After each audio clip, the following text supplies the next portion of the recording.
Oops.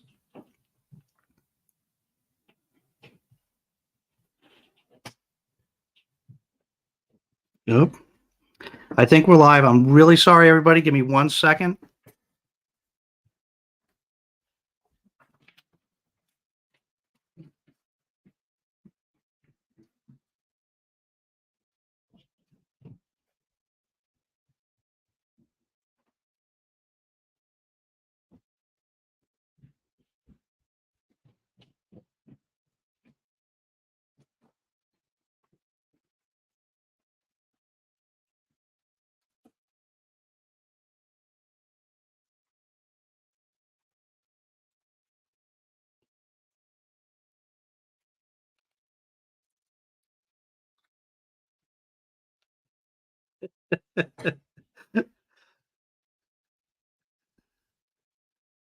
Okay. I think we don't actually don't need these yet because hi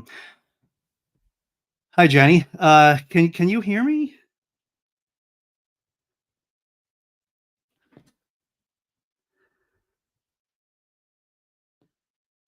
Oliver Owen could have been dangerous. I'm sorry, guys. Let me know if you can hear me. Because I'm not sure if we're having some issues. Seen and heard. Okay, great. Thanks, Erie. So I don't know where my co-hosts are. I thought maybe we were having some technical difficulties. There might have been some confusion with the link. So I think if we give them a couple minutes, they might be here. Um, so hi Jenny, hi Erie, hi Pat. So yeah, so we had a scheduling snafu, and we were trying to we had scheduled for a little later to accommodate somebody time wise, and then thanks Pat. And then we changed it. We changed it back. That wasn't going to work, so we changed it back to the normal time.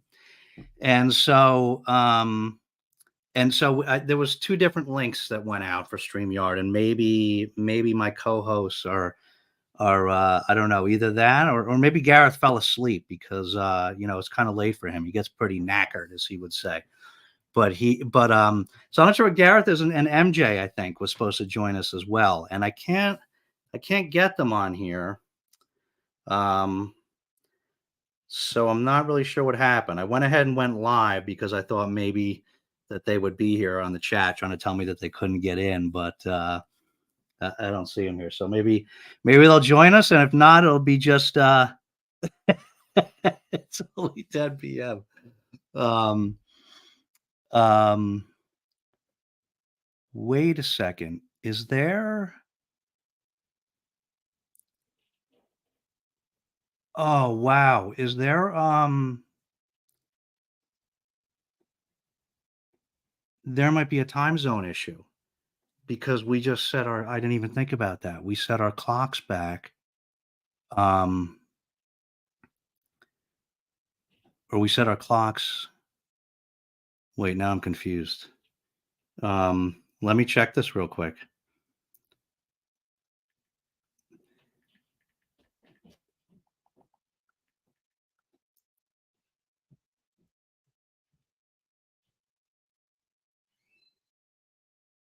Wow, that's what happened. That's what happened because we changed the clocks. MJ, is that what happened?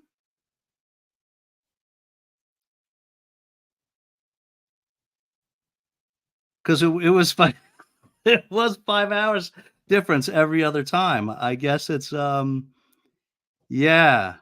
Wow. Oh man. Um, you just sent him a message. Okay, MJ. Um, oh shoot. Wow. Ah, I can't believe we messed that up. Well, I guess, we'll just chat now and we'll chat later, right? I mean, we can chat. Okay, MJ will be on in 5 minutes. Okay, shoot, shoot, shoot.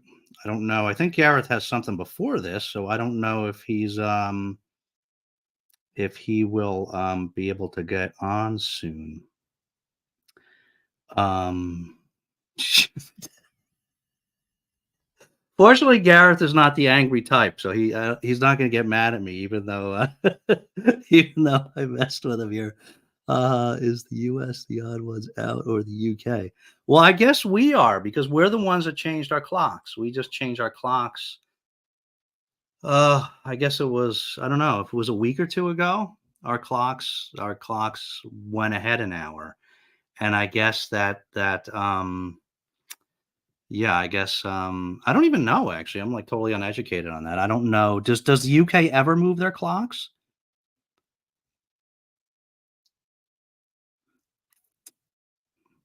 I don't know, Jenny. Let me know. Does the clocks ever change? Because we have that makes sense. We actually have. So for me, I'm usually using East. We just say Eastern time. It's EST, Eastern Standard Time. But we technically have two, depending what time of year it is. You're supposed to say Eastern Standard Time or Eastern Daylight Time, depending which half of the year it is. You're living up to the program's title. I sure am, Yuri. I sure am. Yeah, usually last week in March, and I think last week in September. Okay, so we just do it a little earlier for you than you guys.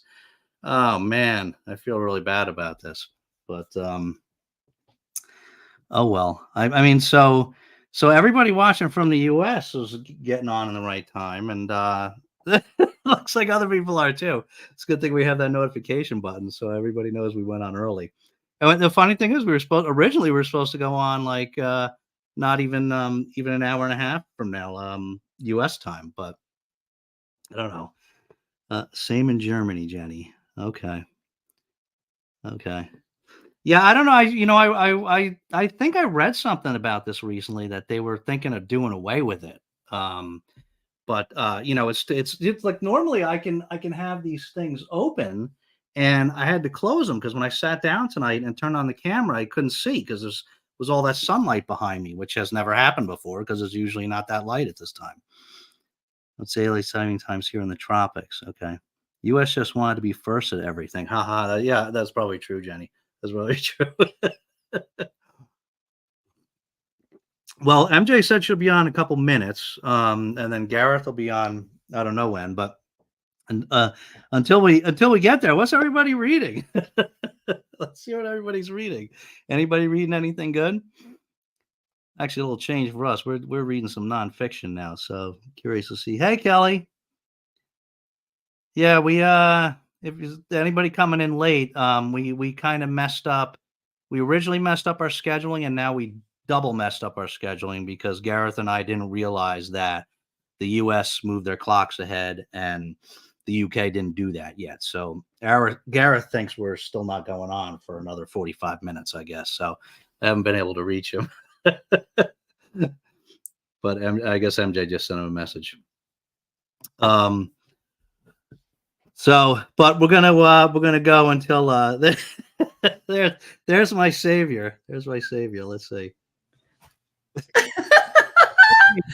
Only the two Americans. Right? Hey, it's never a dull time over here. Is this thing on? Only the two Americans forget to tell the Englishmen that we changed our clocks.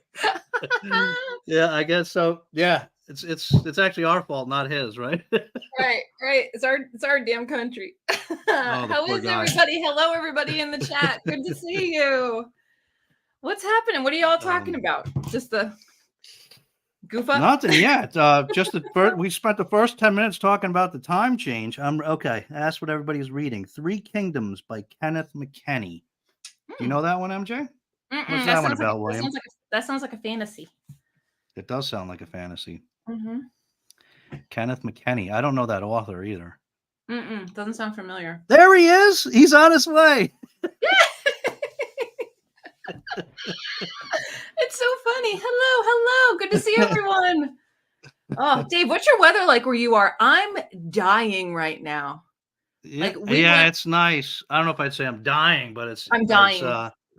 It's pretty. It went from like 35 degrees to almost 80 today. Just 80. Yeah. Oh no, I think it was 77 when I was driving home. Yeah. Well, you're a little further south than me. Mhm. Yeah, I think it's like 60 here. But yeah, it's nice. It's nice weather for sure. I can see Oh my God, Garrett's I love comment. Oh my god, I'm on the way. it. But he's probably like in the car, like cursing me out. Because I think he has something right before this, doesn't he? Oh, the I youth think group he's thing, I think. yeah, that's what it is. That's what it Yeah, is. well, that's all right. We got him. We got him. I don't think they do their clocks for like another couple weeks or something like that. Yeah, that's what Jenny said, or somebody said in a couple weeks they do it. Yeah. Um, So what so do you read? I What do read. you read? Go Sorry, go ahead. ahead. No, I was gonna say, what are you reading? Oh, I'm reading. I'm reading a couple nonfiction things actually. I've gotten in the habit of reading a couple things at once. So I Yeah, haven't started. I haven't started CB Angel yet. that's okay. But so I'm reading nonfiction stuff. Mhm. They're both controversial ones, but I'll show it anyway. So this is Mm. one. She I passed don't know if that away, right? did she? I think she recently passed away. Yeah. Oh, this is his niece. You think she passed Yeah. away? I'm not sure. Or Oh, was it? No, maybe I'm wrong. Somebody passed away. I'm going to Google it while we're talking. yeah. And it caught my Okay. attention because I'm not sure if it was Yeah. her. This is you didn't read this, did you? No, but I followed her a little bit in her interviews and things like that. Okay. Yeah, this is interesting. I mean, I'm not that far into it yet. Mhm. I'll be curious to see. So for anybody that doesn't know this book, this is Mary Trump is Donald Trump's niece, and she's basically the only, well, at least at this point, the only one in the family like really like talking negative about him. And it's called Too Much and Never Enough: How My Family Killed Him. Oh, Mhm. And she's still alive. yeah, thought so. Yeah. Oh, come on, guys, come on. Mama just got home, so Oh, that's okay. um, so that's her critique. Basically, she goes through a little shh, shh, shh. Mhm. Here. You want a snack? She goes through like their family history, kind of like Trump's interaction with his father, Mhm. and how kind of the way the family operated kind of turned him into the way that he is. Right, right. That's basically the gist behind it. Gotcha. And then the other one I'm reading is this, which is battling the gods, Mm. atheism in the ancient world, Oh, nice. which is pretty much this is pretty much just about halfway through it. That one's about okay, you can settle down. That one's about well, what it sounds like, atheism in the ancient world, but it's basically talking about how even years ago Mhm. when there were other religious beliefs were a little more popular, that even back then he kind of walks through evidence that even back then there Yeah. were atheists in the intellectual community, and but it's Mhm. really actually more turned out more of like a Greek history book than really a Oh, religion atheism book. So I'm still enjoying it, but I'm really more enjoying it more from like historical aspect than right.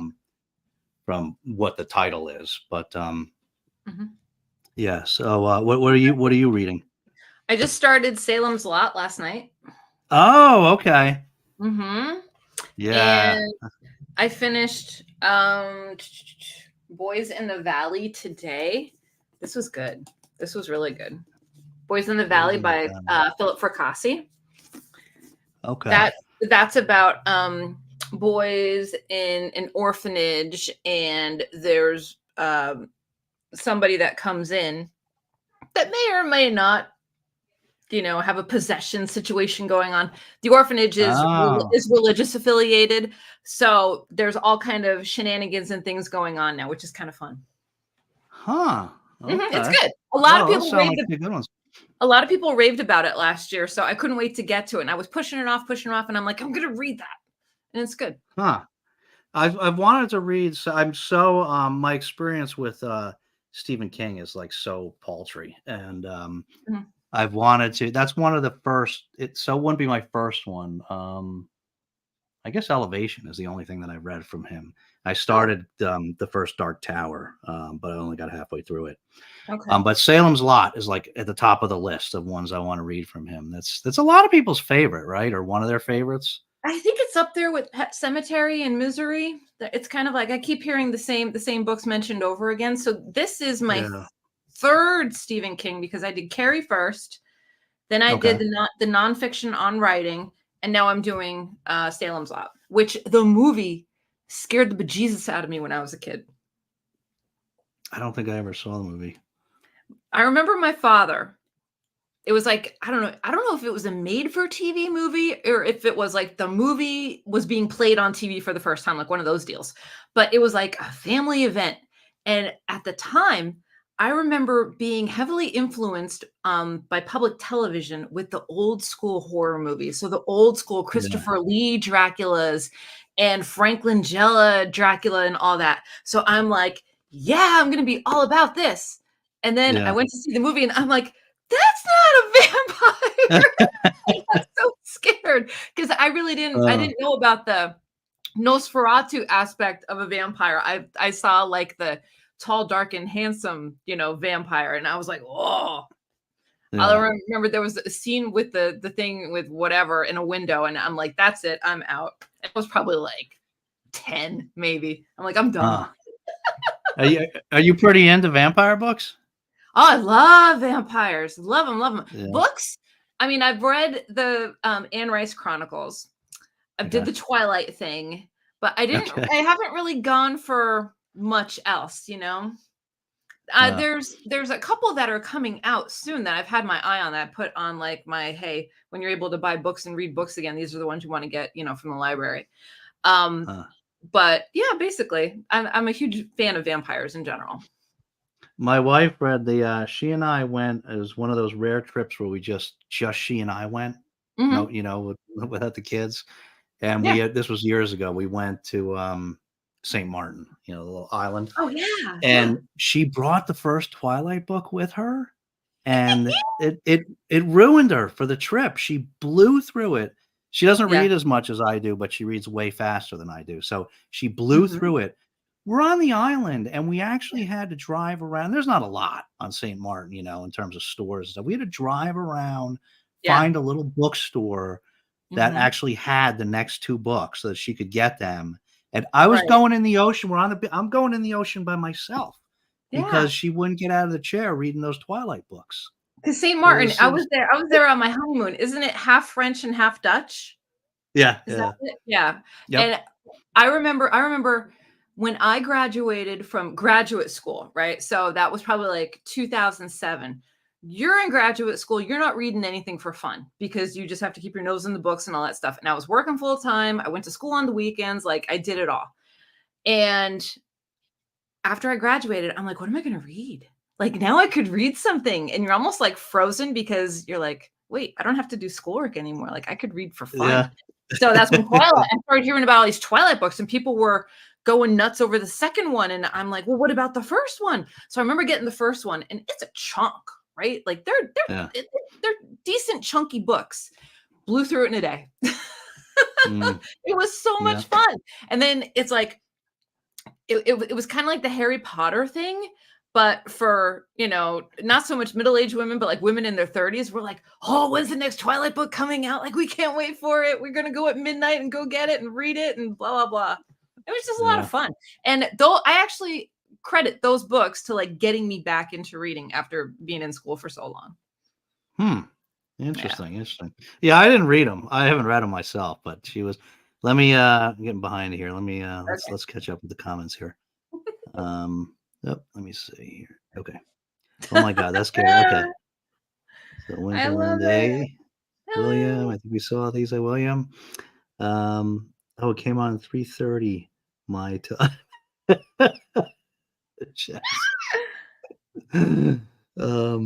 I'm reading The Other Valley by Scott Alexander Howard. It's about a town with its own past and future on either side of it. Ooh. That sounds incredible. That sounds really good. I'm writing that down. I gotta write that down too. That sounds amazing. Is it good? Is it good, Erie? You didn't tell us if it was good or not. I got to write that down. Same. I'm gonna have to write that down. Well, I'll go back and get it later. But the other valley. Okay. Hi, Dave. Hi, MJ. All of you good. Hi, Angel. People saying hi. Hello, hi. Birds. Oh, hey, Bert. Enjoy Mr. Barlow. Wait, did I miss the reference? I don't know. Wait. Oh, that might be. Is that that's a Salem's Lot? That might be Salem's Lot. I'm not into it very much. Oh, okay. If it's a Salem's Lot reference, I'm not there yet. I missed one. Sorry, William. I missed your comment. He was telling us about Three Kingdoms. It's historical fiction about the last Mayan city in the 17th century, present-day Guatemala. That sounds cool too. Like that. Okay, let's just catch up here. Mr. Barlow. Sam's Lot is my favorite king. Cool. Yep. David Arnold. Hey, Jess. Bad saying hi. What's up, Bad? Jess. Hi. Jenny. Team Jacob or Team Edward? What about you, MJ? Team Jacob or Team Edward? Edward all the way. Yep. Poor Jacob. I know enough about it. I didn't read them, but I know enough about it to feel bad for Jacob. Yeah. I mean, I felt bad for Jacob in the one book because it really did break my heart. But yeah, it's Edward the whole way. Hey, Brian. Jacob all the way. Purely because he's a werewolf, though. Ha, ha, ha. Heck yes, Jacob with muscle. Oh, you're getting outvoted here, MJ. That's okay.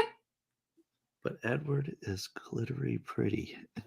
It is good. Okay. Definitely have to pick that one up. A little literary, depending on your tastes. I'm here lolling this. Oh, shoot! Oh, you missed How long him? has he been there?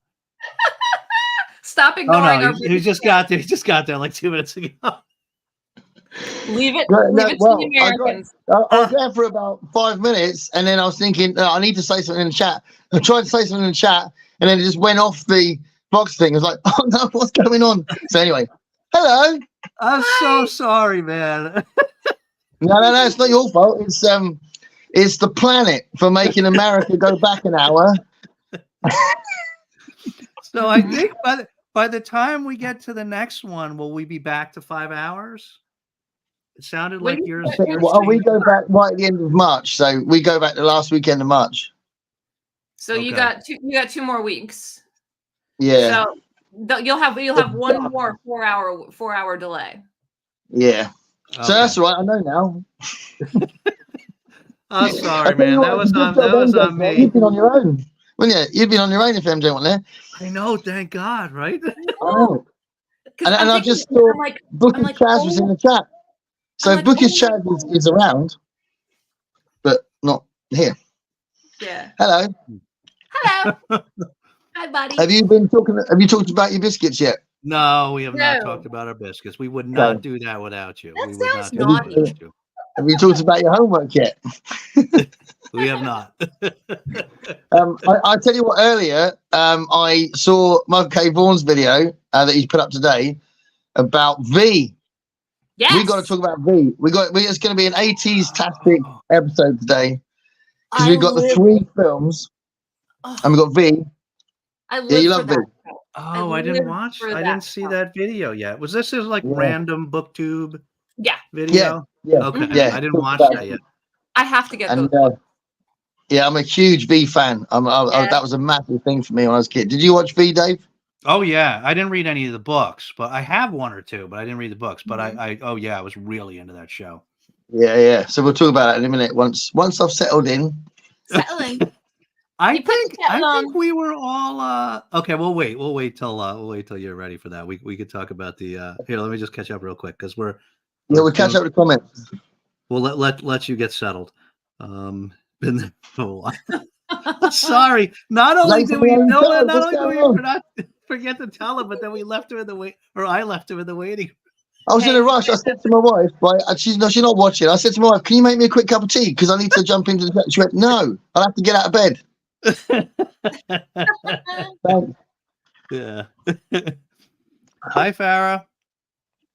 Hi, Farah. Finally, we see Gara. There he is. Hey. Yeah. Um, Everybody's happy now. The stars here. That's so funny. Cookies time. I have my lemon flavored Oreo cookies. nice. Oh, so yeah, Chaz says he can't jump on because he's at work. Yeah, that's fair enough. All right, that's all right. We'll get it. We'll do it some other time, Chaz. Okay, so should we get into the most important topic? Well, should we say hello to everyone first? Because I'm sure you haven't. You've just been waiting there, haven't you, in silence, waiting for me to turn up. So we should say hello and make sure that everyone's cool. Because you haven't said anything, right?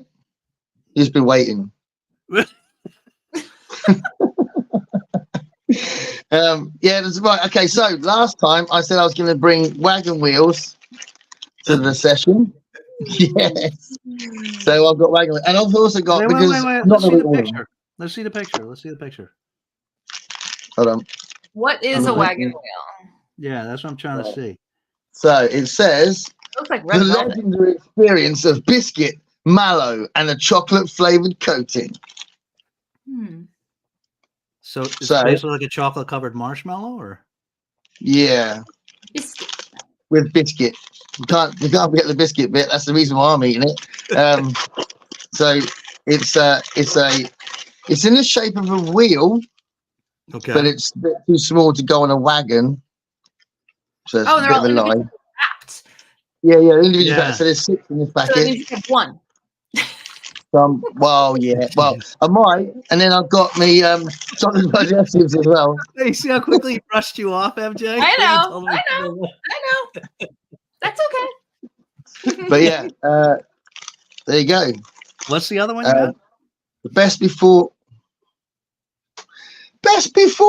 January 2025. It's all right, I panicked for a minute.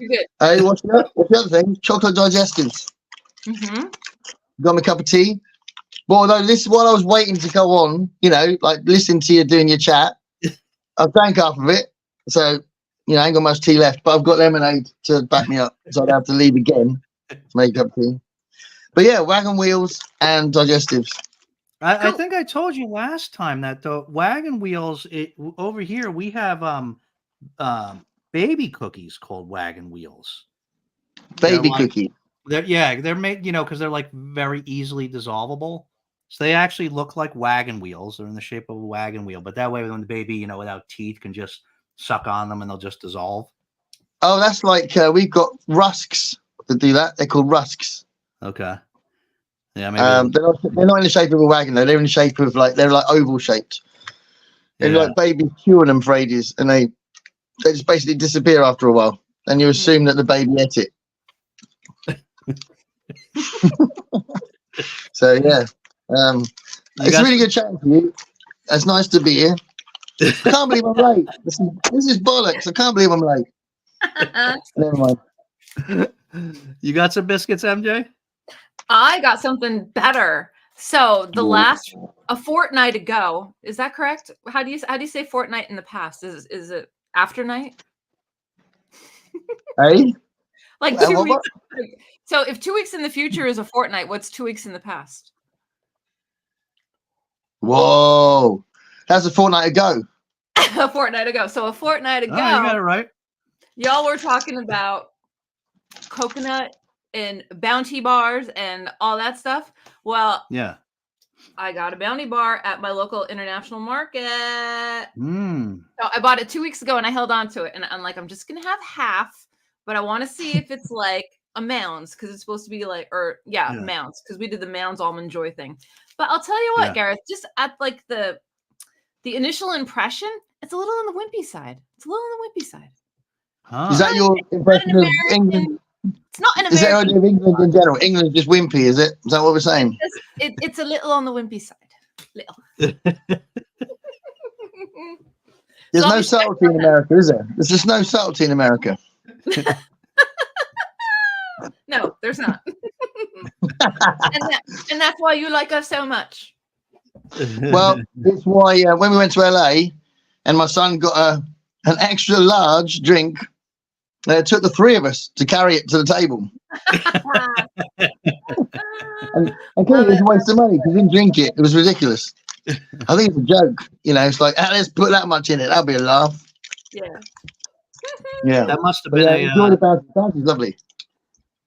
That must have been a soda, right? Not a coffee. Yeah. The coffees we like to, like, if you go to, do you have Starbucks over there? Yeah. So if you go to Starbucks, right, it's the same thing over there. Like if you order a large, that's actually the small. It's way cheaper. It's way cheaper. Like really much cheaper than it is over here. there, you mean? Yes. Really? Food and beverages are so cheap over there. You can get a good coffee and like a pastry for under $4. Yeah. Wow. You can't get that here. You can't even get a coffee at Starbucks for that. No, and our coffees are a reasonable size so they don't go cold when you're drinking it. They are. And most of the time, it's an espresso based coffee system. Like at the hotel where I stayed at, everything was espresso based. So you can have your Americano, you can have a latte, you can have a cappuccino, it's tough to find just straight coffee. And then they have all those little cafes where all the dudes on the delivery bikes are like hanging out on the scooters. And they're all just chugging espressos all day. Which cities did you go to when you were over there? London, and I mean different parts of London, and then Paris. But we stayed in Cricklewood, which is like, I don't know, just outside of London. How English does that sound? Cricklewood. I was in Cricklewood. Sounds pretty English. Yep. Yeah. So you went up. People. You said Paris and London. People might start thinking Paris is in England. Yeah. No. We did a hopper flight to go to France. Yeah. So Gareth went up to London to meet you. Yes. Okay. Yes, he went from down the coast up to meet me. I mean, obviously, it's meeting MJ in person, so I had to get this guy to pretend to be Gareth, so to keep the facade going, So just actually met Gareth, just the guy that pretends to be Gareth on the screen. It's like that movie. What was that? What's that movie where the guy who's the actor where he kept cloning? He was too busy, so he cloned himself. Oh, Multiplicity. That's not the one I was thinking of, but what's his face? Oh God, it was the guy from Mr. Keaton. Mom. What's his name? Yeah, Michael Keaton. Michael Keaton, yeah. Yeah. I love that. You remember Mr. Mom, but you don't remember Batman. I love that. Yeah, right. What was the other movie? Dangerous Why was Mr. Mom my go-to? That's I'm ashamed of myself. That wasn't called. That was called Multiplicity. The one he did. Yeah. Oh, yeah. Did you see that, I love it. A long time ago. Remember Johnny Dangerously? Yeah, that was his first one, wasn't it? Yeah, that's good. That was an old one. That was good. That was raunch. I'm a big Michael Keaton fan. He's good. He's brilliant. I saw that one. It's quite an early one. Yeah, I'm pretty sure it was either that or Mr. Mom were his first ones, but those two were definitely his first ones. Yeah. I think Mr. Mom was like I think Mr. Mom was probably the breakout for him and like the most popular at that time. Yeah. And that was in the 80s. See, we're in the 80s already. Love it. We're never out. We just try to catch up here. Chaz working for another 2 hours. Yep, originally going to be. All right, don't worry. We'll get you on, Chaz. Well, who knows? We'll send you the link if we're still around and you get on. I'm shocked at how much energy I got because this week has been crazy. So Monday night I had a rehearsal. It was really nice actually because it was a member of the band that's had family stuff and he hasn't actually been in the band for about 18 months and he wants to gig with us on Saturday. So he's like, we sort of brushed up on the songs and that. So that was really nice. So that was Monday. Tuesday night was my first year student gig. So I was there at the venue until 11 and came home. So that was a full night and obviously after a full day teaching. And then Wednesday was the second year gig. So Another bunch of students played a sort of 30 songs, like finished at 11ish. And then tonight, obviously, as you said earlier, while I was waiting, there was the Thursday night youth club thing I do. So I'm ready to go. I can chat till 6 in the morning. Let's go. Yeah, and you started an hour early, so you're good. You have me for an hour and 20 minutes. Yeah, you got to have your sleep so you can wake up in 2 hours or something. Yeah, pretty much. It's a Mounds bar, carbon copy, no difference. Yeah, they just slapped a different wrapper on it. The same thing. That's cool. So I can look for Mounds when I go to New Orleans. Mm-hmm. Same texture, same flavor. It's a Mounds bar. Throw Is it almond joy. What company is that? Is that Roundtree's or Cadbury?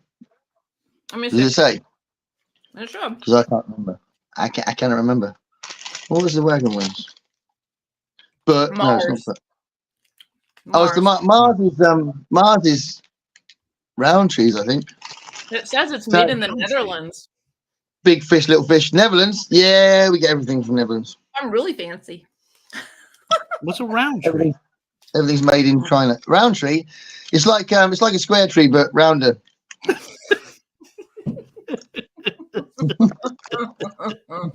Stop. Hey, are you still on your first wagon wheel there? We gotta watch. Yeah, I'm being very good, very careful. Don't go off the deep end, buddy. There's that one where he just stopped talking for like 15 minutes. And we like looked down at his eating all the chair, cookies. and he was over there like he's a cookie monster. Yeah, I am. That's my spirit animal, the Cookie Monster. Yeah. I think I gained some weight by these live streams. No doubt. You have to portion, and I'm just fueling for my morning workout. That's what I'm convincing myself. We're a bad influence. Always good. Me too, man. My trusty custard creams and some donuts. Yes. Just in case they aren't hitting the spot. Yes. That's the one that doesn't have the cream all the way to the ends, right? I was joking around with you on that. That's the one thing you take away from that. Yeah. That the cream that is like beautifully packaged, so it's like a lovely visual joy. That's what you're taking away from that. It's skimpy.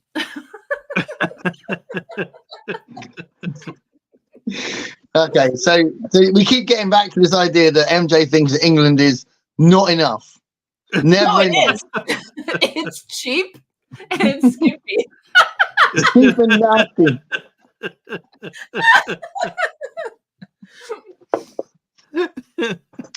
You met my friends, Cheap and Skimpy. Yeah, cool. It's the new Ren and Stimpy. It's the new British version of Ren and Stimpy. Cheap and Skimpy.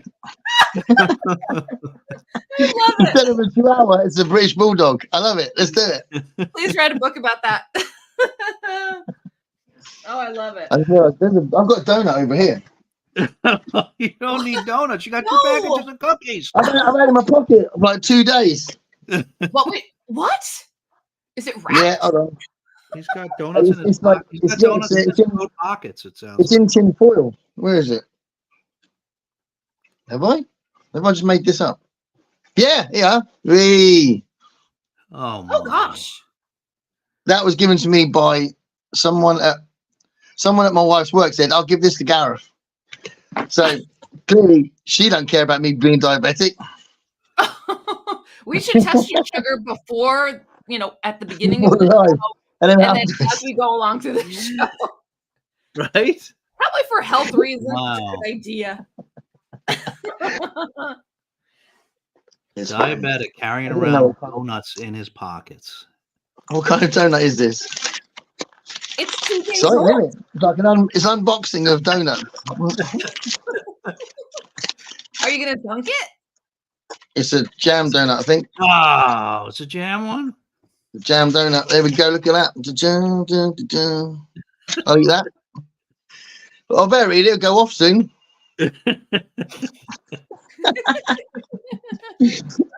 Anyway, yeah. Dave, what have you got? What have I got? I've got not too fancy. I've got you ever have You guys got the Pepperidge Farm cookies over there? The what? Pepperidge Farm. Pepperidge Farm cookies. Pepperidge Farm. Well, Well, actually, we've got lots of other farms. Olive has bits. Tasty chicken recipe. Oh, nice. I bet that's nice. You should have one of them. Have one of them, Dave. You know, give me a little more time. Maybe I'll actually try one of those. Have some alcohol, and then you can go for it. I'm thinking. And then I have never tried these before, but they sounded good. Bordeaux. Caramel. Bordeaux. Fancy. Nice. That sounds French. We'll try those. They look really nice. Did you see these when you went to Paris? Like shortbread? MJ? Did I what? Bordeaux. Did you see these when you went to Paris? Bordeaux? It sounds like French cookies. No. No? No, we saw baguettes everywhere. Baguettes. Everywhere. We buy baguettes a lot. We like that's like my wife's go-to. She don't really like buying. She'd rather buy baguettes than a loaf of bread. Yeah, because when you buy a baguette in France, you have to eat it like that day. That's the best because they make it that day.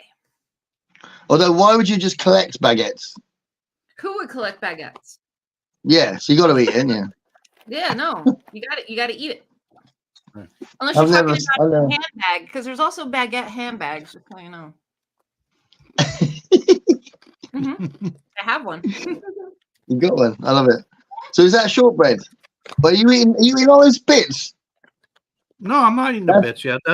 I need to sip from my goblet a little bit more before I have. I think Jenny might make a comment about me saying that asking you if you're eating Olive's bits. That sounds really rude. That sounds wrong. That does sound wrong. All right, let's see. How is it? How's the cookie? How's the Bordeaux? I saw wagon wheels on the Great British Bake Off. They look great. Yeah, are they great? They did that. Yeah, they are great. Now that you've had like 6, are they good? Is that your second one? No, it's still the first one. Okay. I'm being good. Good. I don't believe that. I mean, I've got my donut as well, haven't I, in a minute? Jam donut. Jam donut. Or jelly donut, I guess, in America, isn't it? I'd hate to have jelly in it. Our jelly. I don't like our jelly. What we call jelly is horrible, I think. Why? It's the jelly you get in trifle. It's like a wobbly jelly. Oh, like a Jello.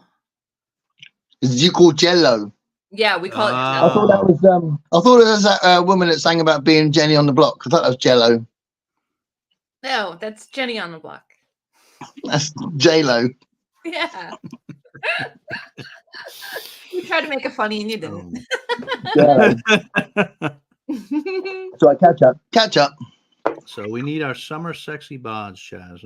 Yeah, maybe we can add like a little exercise element to this show. There you go. I've given up on the summer sexy bod idea. Let's go. That looks like. Are you still, MJ? You still doing that? You mentioned the morning workout. Are you still doing that? What's it called? The CrossFit. Yeah, you still doing that? Yeah, that's that workout I posted is what we're gonna be doing tomorrow. Oh. Yeah. The Open is going on now. So the CrossFit Open is like this massive worldwide undertaking. And every week when the Open starts, they announce like special workouts on Thursdays. So this is the third, and I think the last one. But nobody knows what it is until Thursday. So literally, like today on YouTube, they announced it and they posted it, and they had a bunch of athletes there that worked it. And there was like 35,000 people in a live just watching these athletes gut it out. Like freaking amazing. Huh. But yeah, it's gonna hurt tomorrow. For sure. Huh. Yeah. That's awesome. Yeah. Pain's awesome, isn't it? Well, you know. I'm kind of anti-pain. It's not, I mean, it's not. So am I. What they do is the workout that I posted is like, that's what the athletes do. I'll be doing something a little more down here, but the barbell I'll be handling, but I'm not going to be flipping myself up in the air like that. It was impressive seeing you do the barbells on one of your videos. I was like, yeah, go. I still do. I was doing them today. That's awesome. It's going to keep me out of the nursing home. That's why I keep doing it. No joke. My workout is watching MJ's videos. Yeah. Just says that looks like a moon pie. I work out as doing student gigs. It does look like a moon pie. It does look like a moon pie. I think. Not anymore. That looks like a bit of it's a mess, isn't it? There's not a lot left. I'll have to get another one. They used to be bigger. They did used to be bigger. Yeah. What wagon? What you're eating now? The wagon wheels? Yeah. Yeah, they used to be bigger. Yeah. I blame it on the Tories. The Tories. They're regulating wagon wheels now. That's austerity. That is. They took away our social services and took away our wagon wheels. But they can't take away our freedom. Garrett, I don't know why I didn't ask this sooner. Go. People in the States, particularly females, we are obsessed with where Her Royal Highness Kate is. Where is she? Yeah, what's going on with that? Yeah. I don't give a shit. I know. Let me tell you, all of the conspiracy theories are happening now because I don't know if like your news is carrying all that or if your news is like protecting. Yeah, there's loads of people in this country that care. I think she's. I think I'd probably recognise her in the lineup, but I think that's about. I'm not really sure. Yeah, I think so. Yeah. What's her name again? Kate. Is it Kate Middleton? Her Royal Highness. Her Royal Highness Kate Middleton.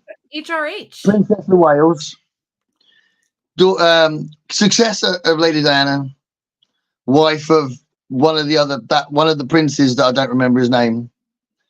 Not a wife. No, brother of one of the princes. No, I've got it wrong. No, that's what they're saying. No. Shh, quiet. I don't want people, grandmother of one of the princes. No, I don't want people to know, but they're saying in the States that there's going to be like a separation. Like she doesn't want to be with him anymore. Yes. That's great, because that means there'll be more in the news. That's great. That's brilliant. And allegedly, William had a side piece that now a side piece? Is that like sideburns? Yeah, that now is preggers. Yes. Is that what they're saying? Oh my god! That's what they're saying. How can they know that? TikTok. And is that people are rabid. Meghan Markle. Is that her name? Yeah, she's looking pretty decent now. She's the one that's pregnant. No. So the older prince has got her pregnant. No. No. Now you're making your own story. Hold on, he's got Camilla pregnant. No. He's got the Queen pregnant. That's interesting. No. Yeah. You're being silly. He's got King Charles III pregnant. But let me just ask, like, all seriousness, like, do your news places cover it, or is it just like? Yeah, they're all talking about it. They're not saying. No, they're all saying, "Well, what is it? What is it?" But I really couldn't give a toss. Give a what?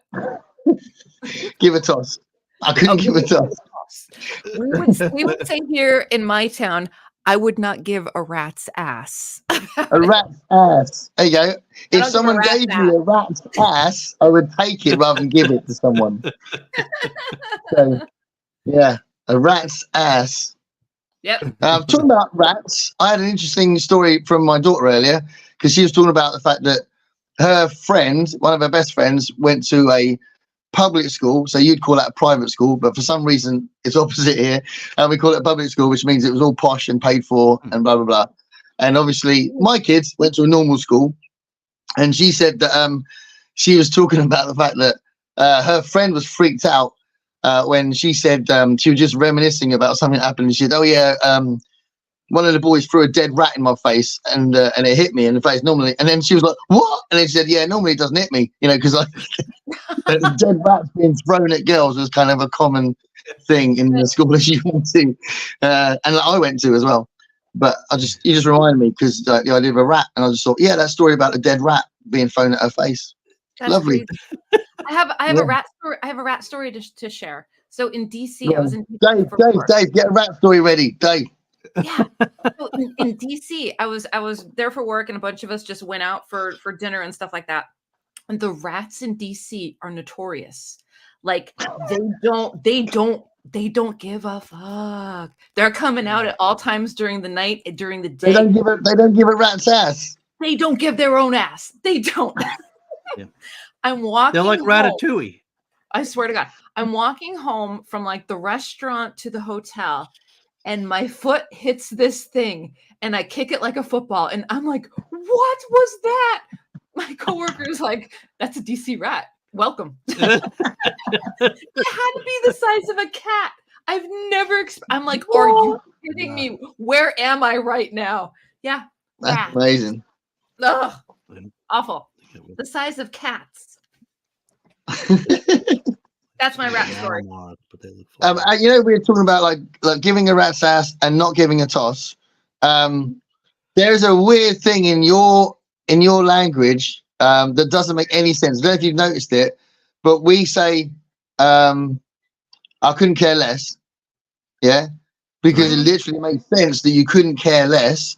And the amount of times I see in American films, American TV shows, American chat shows, they say I could care less. Yeah, those people are wrong. It doesn't make sense. Those people if you could care less, that means you care. It's the weirdest thing. It's bad grammar.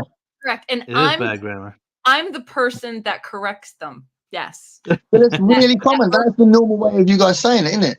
Not my way. That's weird. That's weird. Yeah, not my way. I could care less. I could not care. What you're saying, man. Yeah, you couldn't care less. Yeah. No, I get that. Yeah, weird, isn't it? Yeah. Strange, isn't it? America's strange, isn't it? Yeah. I was talking about I was talking about so much stuff in the afternoon lesson I had. I was talking about the kind of we were bouncing off racism on MTV, the first 2 years of MTV where they wouldn't show black artists, and we were talking about and then like they brought up loads of questions about David Bowie called MTV out. Yeah, exactly. I showed the David Bowie clip where he's talking to Mark Goodman about it. It's a really cool clip.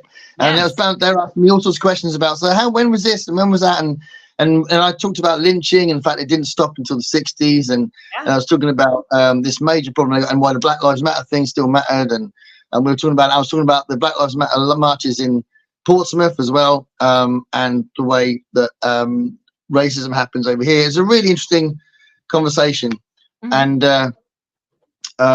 I did have some reason why I brought that up, but I've forgotten what it is. Music videos, 80s MTV, first 2 years MTV. You have something about America. Oh, well, no. And then I just said at the end of it, so we seem to have made some progress, but if Trump gets in this year, then we could go backwards again. I said something like that. It's all very scary, isn't it? Just to lighten the mood, you know. Thanks.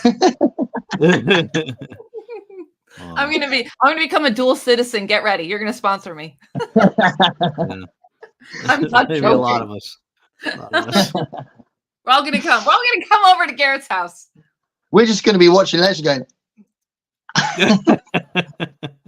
Like we did two elections ago. Yeah. I wonder actually how many people really will move if that happens. I bet a fair bit. I think people will. I mean, people always say it, like I'm going to Canada, but nobody ever does it. No. But I think people will move if this happens. A lot of people went to Canada last time. Well, the thing is, because you know what he's like. I mean, the first time you might go, "Oh, maybe he's not as bad as we think," but the next time it will be like, actually, you know, it's happened again, kind of thing. So yeah, I mean, maybe people will act on it. Don't know. Okay. All right, let me catch you up a little bit here. I'm gonna pull my clout right now. Let's not talk about politics, and let's talk more 80s, because that's where the fun is. Oh, what, Margaret Thatcher? No, let's segue. Let's segue into some fun. Let's catch up real quick. Hold on, we're pretty behind. You put Emma. Oh, okay. You go through the comments, and we'll talk about that. Are you MJ? You seem like an M&M color separating kind of gal. Who, me? I'm not. Yeah, I'm do you not do a that? color. I'm not a color separatist, Dave. Oh, No? I'm shocked. No, it doesn't care. Just get in my mouth. I don't care. Did you like when you had Lucky Charms as a kid? Did you separate all the different? No, but what I do is once in a while, my husband will still eat Lucky Charms, and I'll pick out the little purple hearts and the rainbows, and I'll pop them in my mouth. Ah, so yes, then, and it's still going. Yeah. Yes. So yes, basically, yeah. All the chocolate off an ice cream sandwich bar before eating the vanilla inside. I don't do that, but do you guys ever? You guys separate your Oreos and eat the Yeah. cream first? Yeah, I feel like that's a very clinical way of enjoying food. I'm a clinical person. It has to be double stuff though. Double stuff or bust. I'm not You just use easily. use like forceps and like things like utensils that are only found in medical places. I have to twist to the right degree. It's all about physics. Okay. You get your toolbox out and go, right, I'm gonna eat a meal now. You guys ever? I get my monocle. Monocle. Oh, yeah, marvelous. Yeah, yeah. My monocle. Splendid. You guys ever make Oreo cookie cereal? No. It's gonna be one of the worst things for you on the planet. But yeah, you just break up the Oreos in a bowl of milk. Ooh, No, that's a thing. I mean, My it's a thing for me. I don't know. Do you guys get Weetabix? What? What? Weetabix. You have Weetabix, or do you know what Weetabix is? No, I don't even know what that word is. Oh, it's a cereal. It's a very famous, popular cereal over here, and like wheat-based cereal. My favorite is called apricot wheats, and it's like a wheat kind of sack kind of shape with apricot in the middle of it. It's well good. It's apricot is very English. Did you say apricot? Apricot is very English. Apricot. Yes, apricot. Mm-hmm. Love it. Because apricot. Apricot is in your mincemeat pie, your mincemeat jelly too. Because when I made those pies, I had to chop up extra apricots. Yes. Mm-hmm. I'm on to you, English people. Look for German stuff in the international. Apricot. Boston wafers. What do you say, apricot? Well, yeah, of course we would. That's how you say it. Apricot. Apricot. It sounds apricot. It sounds interesting. It sounds right. It sounds like a apricot. Apricot. Don't know. Sounds like an exclamation. Apricot. Like something amazing sound. You like eureka. Apricot. Apricot. Apricot. Apricot. Apricot. I can't do American accents. You know that. Anyway, sorry, Dave. You're looking through the comment. Wafers or knoppers? You ever have those? No. German? I think I've seen the knoppers. The international section in my grocery store just has everything mushed together, so they don't have like separated by country. So you really have to like check the back of the packages and stuff. But I think I've seen knoppers there. I've seen knoppers around, but I've never had one. Well, the fun size bounties. That's like one. That's like oh boom. That's what one mouthful. One size. Yeah. It's all about fiction, friends, and fun-sized bounties. Fiction's friends and fun size. We'll see. Okay. Dave, yeah, fun-sized videos. Fun size shorts.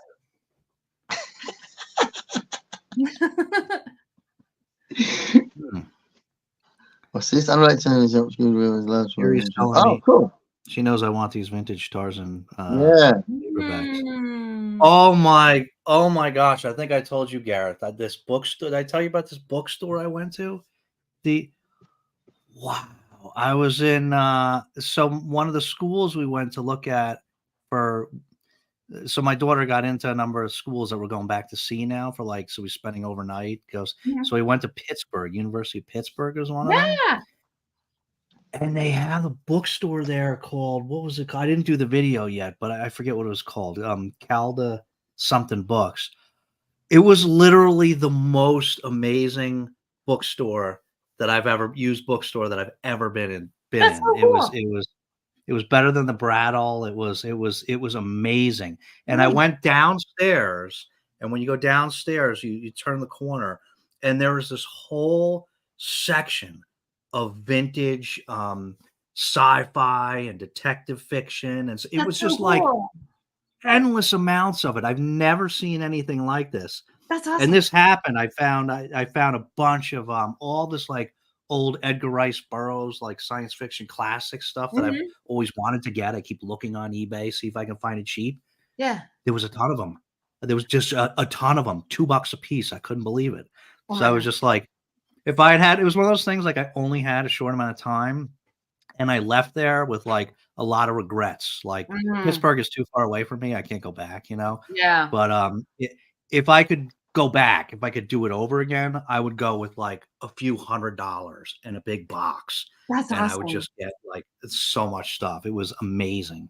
That's awesome. When you find something else and the condition's really good, it's really gutting in it if you go and get them because you're like, oh my god, when am I going to see them that good condition? Yeah. I couldn't believe how cheap the stuff was. It was crazy. It was but you'll see. I'll do a video on it. You'll see. I got some good video. Yeah, nice. Yeah. Now, did you guys fly out there or did you drive? We drove. It was like, well, we had to stop to eat. So with the stop, it was about 9 hours. Because here's Dave, here's MJ, and here's Pittsburgh. Wow. You could have stopped by. Yeah, could have picked MJ up on the way. Yeah, Pittsburgh for me is 5 hours away. Yeah, that was a long trip. It could have been a moment when MJ breaks the read what your own challenge because she can't resist it. Oh.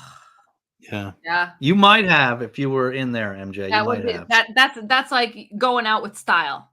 You know, they had like a lot of that stuff that like for some reason it was right next to like the science fiction. They had a bunch of that old vintage like detectives fiction stuff, like all those things you see on like Jim's channel, Mystery Mayhem. Yeah. A ton of that stuff. Just one shelf after another. It was amazing. Do you watch do either of you watch Jules Burt's channel?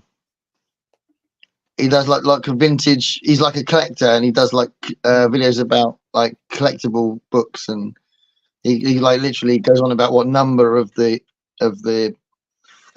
imprint it is and stuff like that, like Pan Book 152 and stuff like that.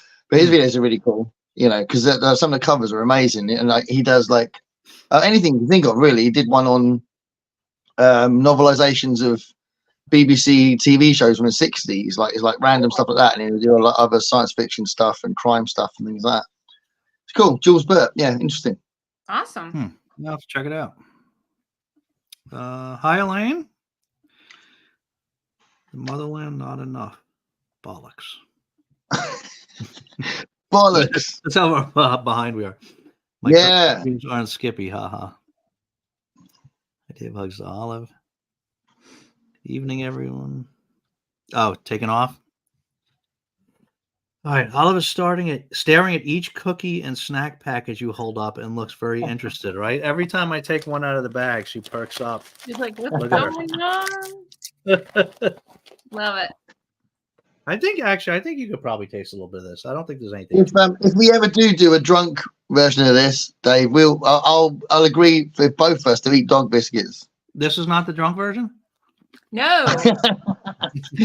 No, I've only just finished doing a youth club. I'm not going to be pissed, am I? Can you imagine? Did you say pierced? Pissed. Drunk. Pierced? Like pierced? Pierced? No, I'm not pierced either, but pierced. P-I-E-R-C-T-V? Pierced? P-I-S-S. And he says, you don't eat baguettes, you battle with them. Yes. Yeah. Dave's here. Hey, Dave. Hi, Dave. Dog biscuits in the UK are okay for kids to eat because they realize they would anyway. John's out. Hey, John. Hey, look who appeared in full frame. Snacks were being broken out. Right. I thought I was the only kid who didn't like Jello. I don't like it. Jello jelly over there, huh? Yeah. I was freaked out when relatively recently I heard the term Jello. I was like, what are they on about? You know. Mm-hmm. But there we go. Every day's a school day and all that. It's a treat. I'm with Gareth. Don't know. Don't care. That's about the royal family. So you don't have a theory? You don't care enough to even have a theory about what? I haven't given it any thought whatsoever. I gave it more thought about what part of the table I should put my biscuits. Sounds like MJ's given it a lot more thought than you have. Yeah, I come from a long line of royal watchers, so yes, it's in my DNA. But Gareth doesn't give a rat's ass. See? They're listening, Gareth. They're listening. Hang on. This was when they get married, as we get another day off. Haha. Yeah. Yeah, that's true. You will be. Have you ever made the meal ratatouille? Yeah, this is bouncing off your rat story. Yeah. Ever made the meal ratatouille? It's so delicious and very healthy. What's the meal ratatouille? I don't know. I've never made it. I was told once, but I've forgotten. But yeah, it's a great film. We got to get on topic, fellers. I know we're not doing our topics yet. Sorry, down on the comments for a sec. All right, let's get you up real quick. I love the movie too, and the meal very tasty. I bet you make a delicious ratatouille, Chaz. You're a great cook. Canada, yeah, right. Tempting to move. Care less. I care less. It's a little more accurate. It means it's lower on one's priorities. I care less. All right, let me check. I'll get real quick. Fried Oreos, fried Twinkies, funnel cakes. Okay, we're almost there. We're almost there. Okay. Gareth, look what I got. Everything's. What do you got there? Fruit and nut bar, Cadbury. Oh, I want that. I want that. Nut bar. What kind of nuts are in that? Plus over. Like almonds? Who, me? It's got raisins and almonds. Yeah, with milk chocolate. John, little bite. It's good. Sadly, the internet doesn't work like that, does it? But yeah, no, fruit and nuts amazing. It's good. But did you say almonds? I think it's hazelnuts in our fruit and nuts. I'm sure it is. We have almonds. That is weird. I love almonds. Hazelnuts are very expensive here. Oh, we have almonds in lots of stuff. Yeah, I mean, but the almond joys are almonds. Mm-hmm. You don't have almond joys there? We got loads of almond type stuff. I buy blocks of marzipan and eat that. I literally eat a block of marzipan, like we have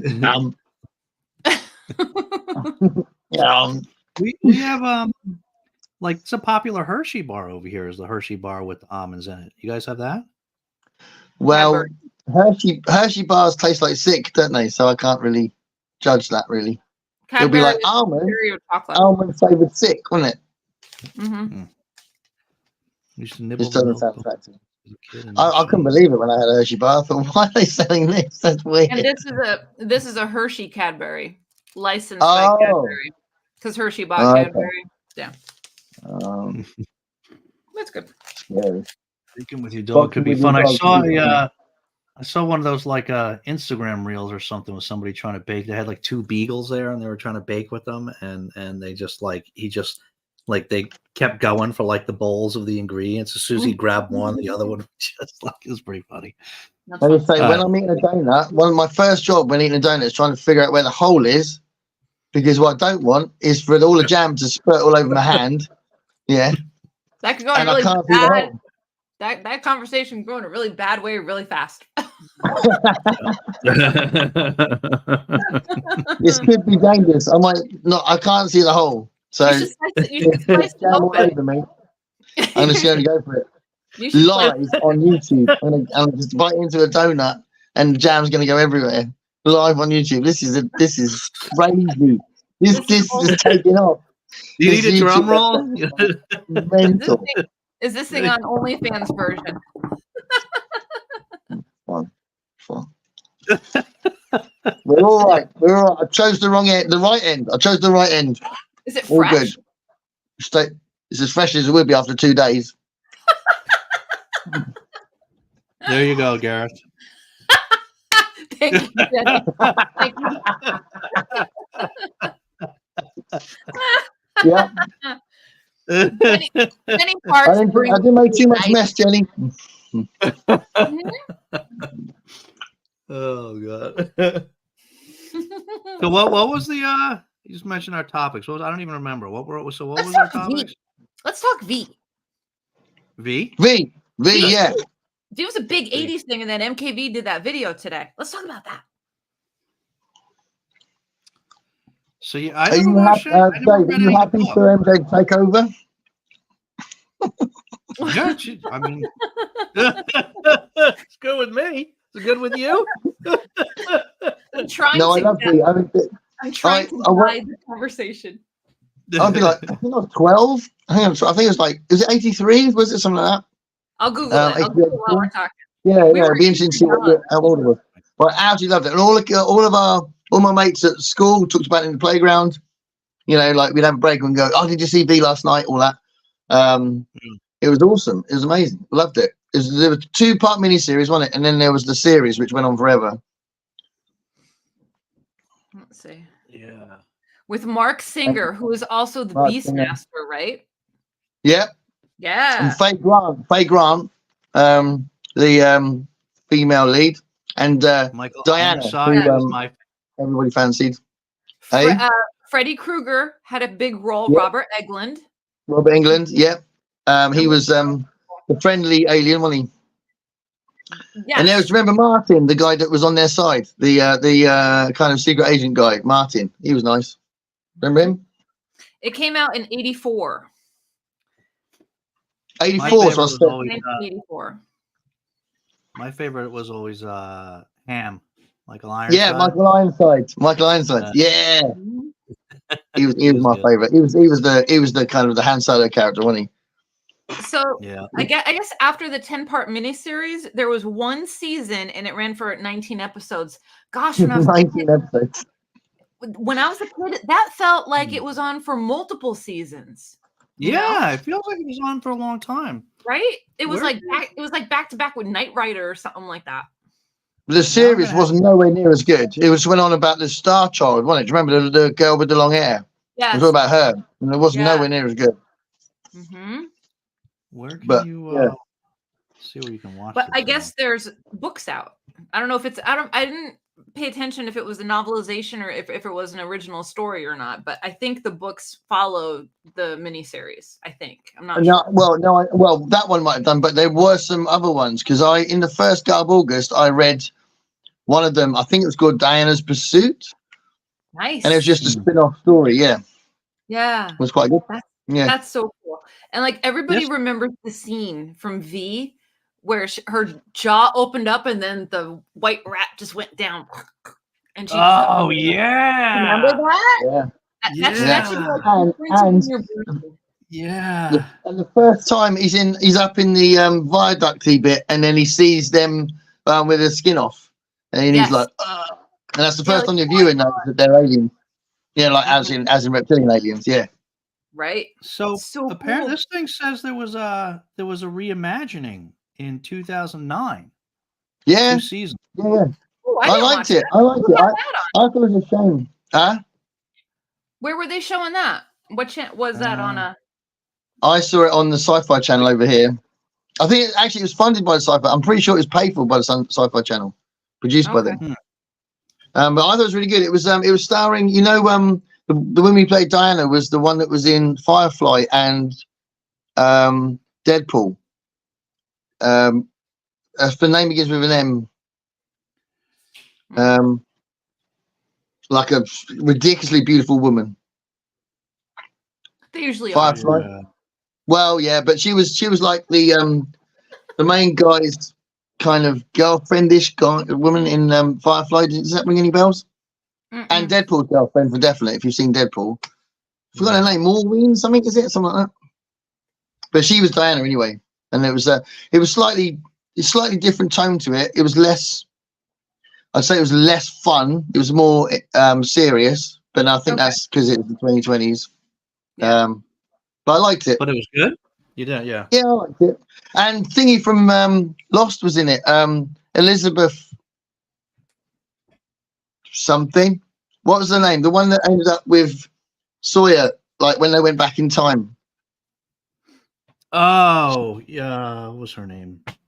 She was the one that was like the doctor, like the pregnancy doctor. The blonde woman.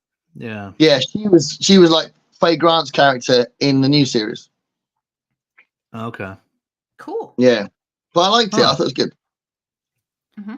Yeah, I have to go back and watch this. It looks like it's not really on any streaming services though. The old one or the new one? I was gonna rave about how brilliant physical media is in a minute when we talk about the films. Yeah. Looks like you gotta buy it. Yeah. Streaming services can only do so much, my friends. Yeah. No. I don't know. That was wow. That was now I have to watch it again. Yeah, I'd like it. It was repeated recently on British TV. It might have been the Sci-Fi Channel, or there's a few other vintage channels if you like I don't know. They've all got funny names, but yeah, I definitely would see it again if I saw it come up again. I think it's very rewatchable. I don't think it's that dated. Cool. Yeah, so I don't remember. There was 2 miniseries and then the 1 season of the original. I think it was I remember 2 episodes which made up. Oh, it might have been 3 episodes that made up 1 miniseries, and then that long series after that. Okay, might have been 3 episodes. Yeah, it might have been 3. NKV said it was 10 episodes. Maybe it was broken up into smaller chunks. Maybe. Yeah. Cool. I mean, I was a kid, but I think but that's brilliant. Yeah, it's cool seeing it. It was nice seeing it there, especially as I knew we were referencing the 80s a lot tonight. So I thought, I'll have to mention Michael K. Vaughan's V it was reference. a great video. If anybody hasn't seen it, go watch it. Yeah, I mean, we were I'm sure people are watch him before he watches us, but you never know. I do. I know.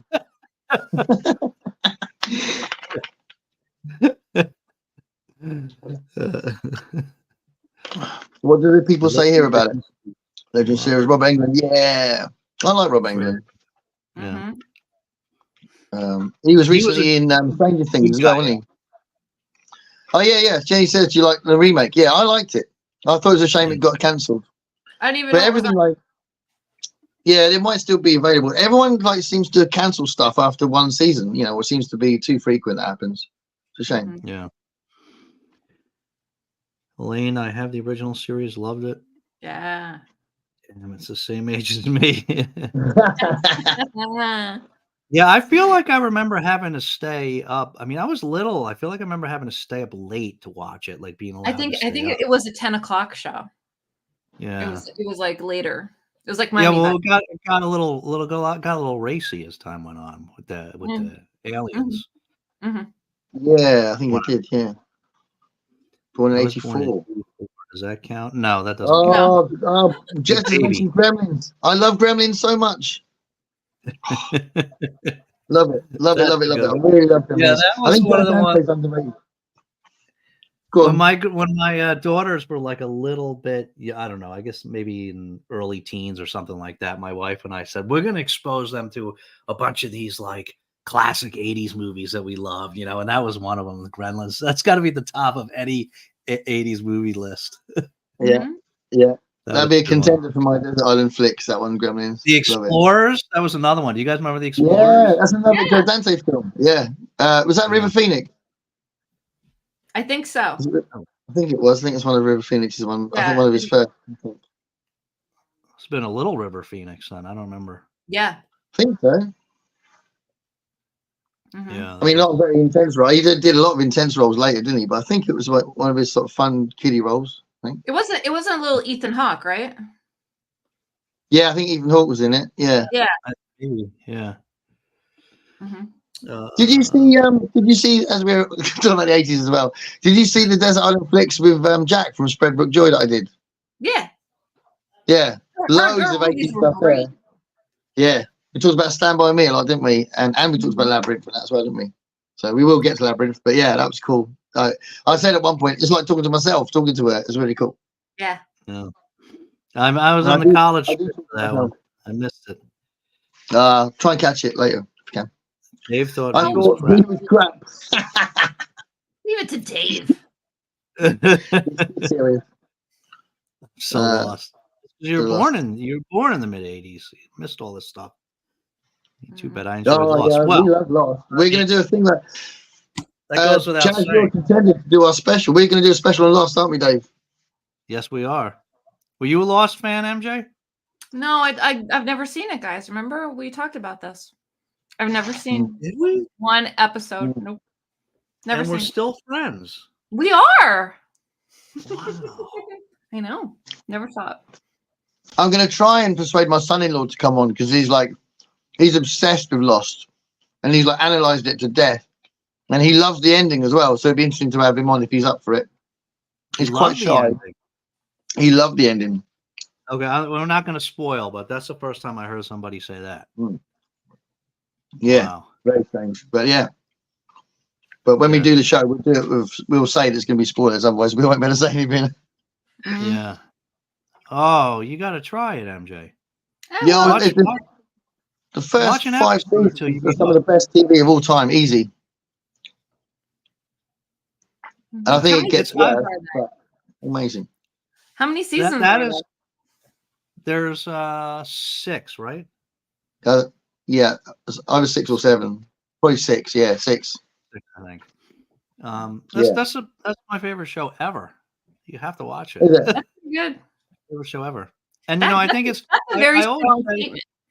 It is, and it will. I'm guessing I'll probably always say that. I think it's like that. It's like I always say it's like that pumpkin cheesecake that I had in Philadelphia one time. Like I remember the experience like so fondly and so vividly that even one day when I actually do have another dessert that's better, it won't feel like it's better. That pumpkin cheesecake will forever be the best dessert I've ever had. You know, got it. It's one of those shows, MJ, that if you get someone who's seen it and can make references, it's one of those moments. What about that bit? What about that bit? Oh my god, that bit! It's a bit like that, isn't it, Dave? Yeah. If I say to Dave, not Penny's boat. Not Penny's boat. Yeah. See, I immediately know what he's talking about. Immediately, the image just flashes in my mind because, like so many, there's moments when your jaw drops and you go, "Oh my god, that's what's been happening." Yeah, you gotta try. You'll like it, MJ. I think you know I'm sure. Bit of mythology and you would. Episode 5, right, of first season. Episode 5, you will go. You will probably shout at the screen because you're so shocked at something that happens in that episode. Episode 5. Do you remember episode 5, Dave? No. Can you give me one little hint without spoiling? It's the massive John Locke episode in the first series when the big surprise happens. Oh, yeah, right. Now, the reason I never watched the show, I remember it being advertised and it was a plane crash, and I was flying a lot back then, and I'm like, no, thank you. No, thank you. I don't need to see what's going to happen to me one day. Like, no, thank you. Oh, it's interesting to say that. It's interesting to say because my wife wouldn't watch Breaking Bad because of the kind of cancer thing that starts the series, and I kept hearing it's not really about that; it's about other stuff. But because she's got a funny thing about cancer, she's like, "I'm not watching it. I was go, let's give it a chance. Give it a chance." She goes, "No, I'm watching it." And then obviously when we started watching Breaking Bad, it's ridiculously amazing. But it's not really about that at all. It's just a springboard in it to make him go crazy. Never saw it. Yeah, you never saw that either? No. Breaking Bad. No. Watch it. Amazing. What are you watching? Like I don't like shows. I don't like shows about drugs and that kind of stuff. No, I don't. So I never watched it. That show, I think, is, I would dare say, maybe the most bingeable show that I've ever watched. And that's one of those rare shows that that my wife and I, we don't have a lot of the same taste, but it was one of those shows we were both loved and were super addicted to. And if you described it to me beforehand, I would say, no, I'm not going to like that show. It doesn't seem up my alley. But it's the script. The script is incredibly tight, isn't it? And you're pulled in so much. The premise. You go, oh, sounds all right, but oh my god, the way it's done, it's crazy. Yeah. We missed it when it first came out, so we did watch a lot of it. I think like 4 out of the 5 seasons, whatever, we watched after the fact, and we're binging it, and it was like night after night after night. All right, you want to just watch one episode, and then just want to watch 2 o'clock in the morning, 4 episodes later, we're like, we gotta get up tomorrow, over and over again. He just couldn't stop. I feel like I need to see it again because it feels like Better Call Saul is better, but I think it's just because it's more recent, because I watched it more recently.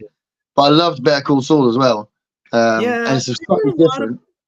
I've heard a lot of people say that, but I only watched I don't know, like 3 seasons or 3.5 seasons. I got to get back to it. That's one of those ones I blame my wife for. She kind of like lost interest in it, so I didn't keep going, but I was enjoying it. The ending of Better Call Saul is quite poetic in a way. Yeah. Okay. Don't give it away. No, because I'm leaving it there. I'm leaving it there. I'm never gonna watch it. Definitely gotta try Lost. Okay. Let's see. That's it. That's it. Baccarin. More something Baccarin. I think Baccarin's a son. That's the woman that was the in Deadpool and Firefly and the Diana in the movie. Oh, Moira. Marina Baccarin, something like that. Yeah. Okay. She was also in Gotham. Yes, she was the kind of Gordon's partner in Gotham. I loved Gotham. I really liked Gotham. I only saw a few episodes of that. Marina. Yeah, I liked it. I liked Gotham. Marina. Alien. Yeah, but the actress is that the one where the no, that's Batgirl, where the actress changed. Yeah. I really like Alienation. I mean, Dave might have been a bit harsh on V, but I agree. I think Alienation is really good. Yeah, I remember liking that too. I don't remember. Didn't they do a redo of that? I think the film is better than the series, though. The James Caan film is much better than the series. Yes. I think the series was a bit weaker, actually. Right. And wasn't there a redo of the Alienation series? Wasn't there one in the 90s and then one was like in the early 2000s or something? Yeah, maybe. But I do think the film was a lot deeper and kind of more intense, wasn't it? Yes, it was good. And it was a better exploration of racism, wasn't it? Than the series. The series was quite light and fluffy, wasn't it? Yes. Mm-hmm. Yeah.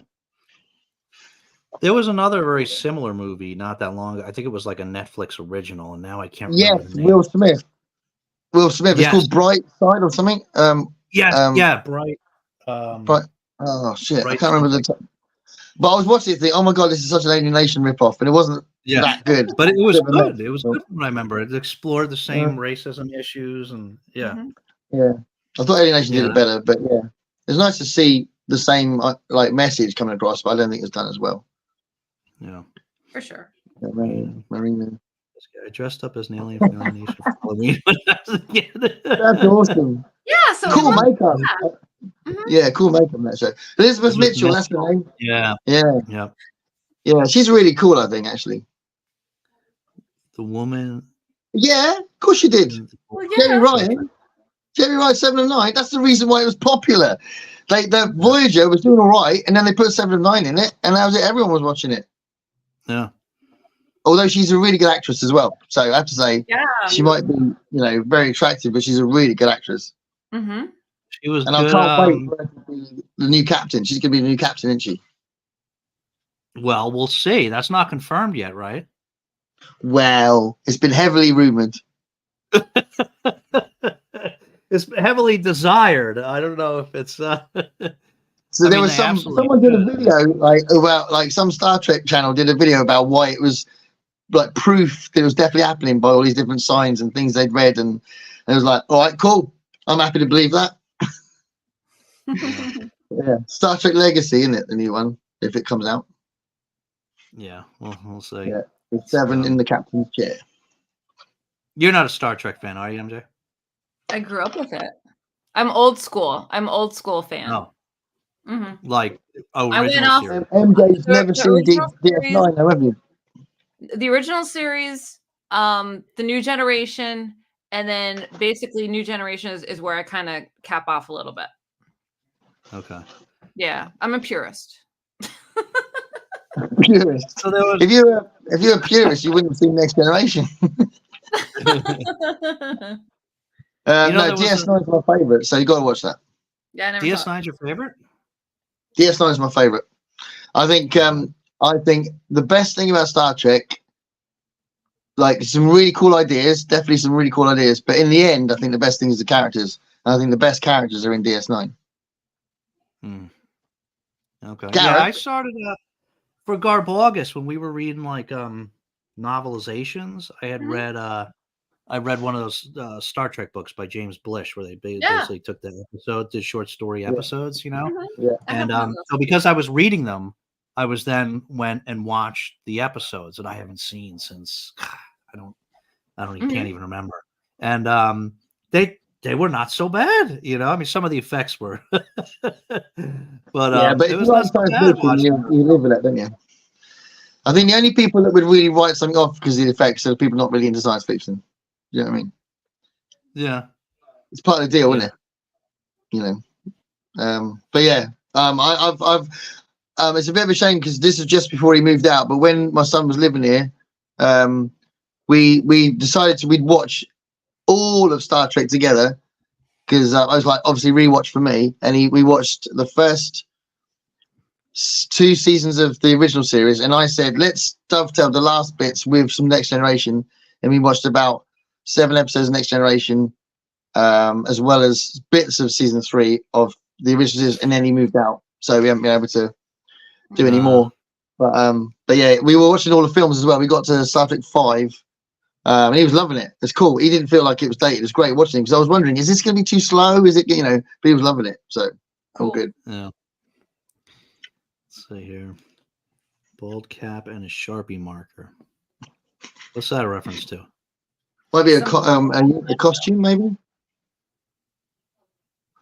Oh, yeah, that might be the alienation. Alienation. Yeah. That's awesome. Science movie was Weird hot. science. Hey, I had a Boingo t-shirt on last night. And, Nice. And Nice. someone said they knew Boingo. I couldn't believe it because you know it's not as known over here, so that was cool. Cool. This is like throwing out all the movies where she could think of one of the has a sexy actress in it. Yeah.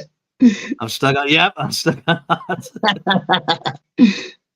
Which Borg bad? The Queen, and what's her name? That's Jerry Ryan. Yeah, 7 of 9. Yeah, 7 of 9. The Queen, she just passed away, I think, right?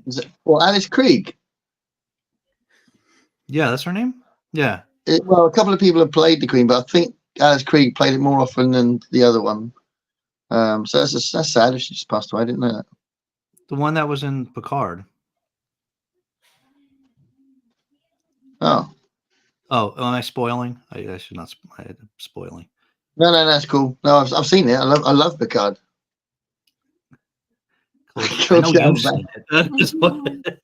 Cold shower bath. Conehead's movie was very weird. It was. You guys see that one? Yeah. I had the soundtrack because it had Beneke Ladies' version of Fight the Power on it. The what? The soundtrack had Beneke Ladies' cover of Fight the Power on it. Oh. Yeah, that was a fun one. Gonna jump off, pick up my daughter for rehearsal. Okay, you're probably gone, but thanks, Farrah. 7 of 9. Yeah.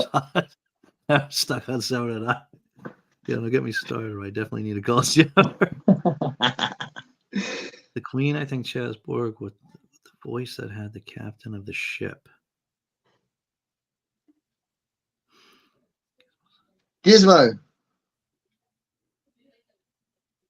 Did we talk about Gremlins after that? Maybe we did. We were talking about Gremlins. Yeah. Gareth, there's a Gizmo cartoon that came out on Amazon Prime. Pretty cool series. I didn't know that. I didn't know that either. Yeah, that's cool. I'll check it out. I've got that. Yeah. Okay. Just don't feed it after midnight. Speaking of that, you guys have me for 20 more minutes. All right. What What do we need to talk about before you go that we didn't talk about yet? Howard the Duck and the Lady was hot. Yeah. I'd like to know which ones of those 3 films have you seen, MJ? Like either Labyrinth or Time Bandits or Willow? Labyrinth is like, I have it recorded on my DVR, so I put it on when I feel like I'm in the mood. And I went to go see the 30th anniversary when it was out in the theaters. They had it in the theaters for a weekend. That was fantastic. Loved it. Yeah, It's a perfect film. I still have the cassette tape that I wore out from listening to so many songs, and I still listen to a lot of those songs. It's good. Yeah. Was it Trevor? Trevor? Is it Trevor? Somebody Trevor Jones. Trevor Jones. Yeah. Yeah, he did. Yeah. He also did the instrumentals were good. Yeah, they are. I love that Jim Henson said that David Bowie loved working on it. He loved working with the Muppets, which is cool, isn't it? Totally. Because he was never in the Muppet Show or anything, so you know his connection to Jim is the film. What do you love most about the film? The script. Okay. I love everything about it. I love what it looks like. I love the way they did the puppetry. I love the actors in it. But I really love the script, and you know, and it's nice that Terry Jones wrote the script as well, because I'm a big fan of Terry Jones, so that's pretty cool. But yeah, I mean, visually, go on. Visually, it has aged very well. You know, I guess because so much was the puppetry. But I like when I was doing the homework, I actually so I rewatched Time Bandits, then I rewatched Willow, and that was the last one. So I'm actually only halfway through. I didn't finish rewatching Labyrinth yet, but I forgot actually how good it was. Yeah. Actually, I forgot how good all 3 of them were. I'm glad I'm glad I did this because you know, well, I have to say, Time Bandits, I forgot how ridiculous it was. I didn't remember it being that sort of like crazy Monty Python style of movie. You know what I mean? I just had somewhat remembered what it was about. I didn't remember the ridiculousness, but Willow's actually a pretty good movie. I didn't remember that it was that good, you know? Yeah. Val Kilmer. Yeah. How old was Val Kilmer in that movie? Yeah, he was quite young. It was the early part of his career, wasn't it? Yeah. And they got married. He married Joanne Whalley. Yeah. Yes. Yeah. Because then I think she's gone back to her name now, but her original name. But she was Joanne Kilmer for a while, I think, wasn't she? Yeah. She did the hiking thing, I think, for a while. Yeah. Was that his breakout film? I think so. He did that. He did Top Secret, which is an amazing film. You know Top Secret? The Abrams brothers who wrote Airplane, they wrote Top Secret, didn't they? Yeah. He did that. And then he come before? I think I think that came after. I think Willow was the thing that made his name out there, and then he did that, and he also did Batman, didn't he? But all after Willow. Yeah, I'm pretty sure Willow was the first thing that people pay attention to. Do you know what I love about Labyrinth, just to go back to Labyrinth, is when you're watching the film, if you look in Sarah's room, you'll see clippings and pictures, and David is in there, which is like, I love the Easter eggs. Everything in the film is in that room. Everything in the film is in that room. I love the Easter eggs. I love finding new ones. I love looking for them. When they show that one scene where it's just like a stone statue, and then the camera pans one way and it's David Bowie's profile. It's just chef's kiss. Like whoever, who I don't know if it's Terry Jones or whoever, but it's fantastic. Absolutely. Well, that would have been Jim. That would have been a visual effect that he'd thought of because he directed it as well. Yeah. And I think that would have been like a design thing. Because he obviously designed with Brian. Well, Brian Froud did the creatures, but he would have designed the look of the labyrinth as well. So I think that's him doing that. Perfect. And yeah, Terry Jones, like I think Terry Jones was about the dialogue because the idea was Jim's as well. So I think Terry Jones was like more about the dialogue. So just amazing. And I don't think I made the connection with like the little Easter eggs in Sarah's room in the beginning where she gets all pissed off and like, puts her lipstick down and everything. And then I'm like, oh my God, that's David in that picture. It's just brilliant. It's brilliant. Yeah. Oh, and speaking for like every single girl that's ever seen that movie, that ball daydream scene where she bites the apple and just has that moment. Every girl wants that. Well, that's why they cast David Bowie, wasn't it? Because Jack was saying this in the thing that they cast David Bowie because they wanted it to be believable that she would fall in love with the Goblin King, and if it was like an ugly goblin, it might not have worked.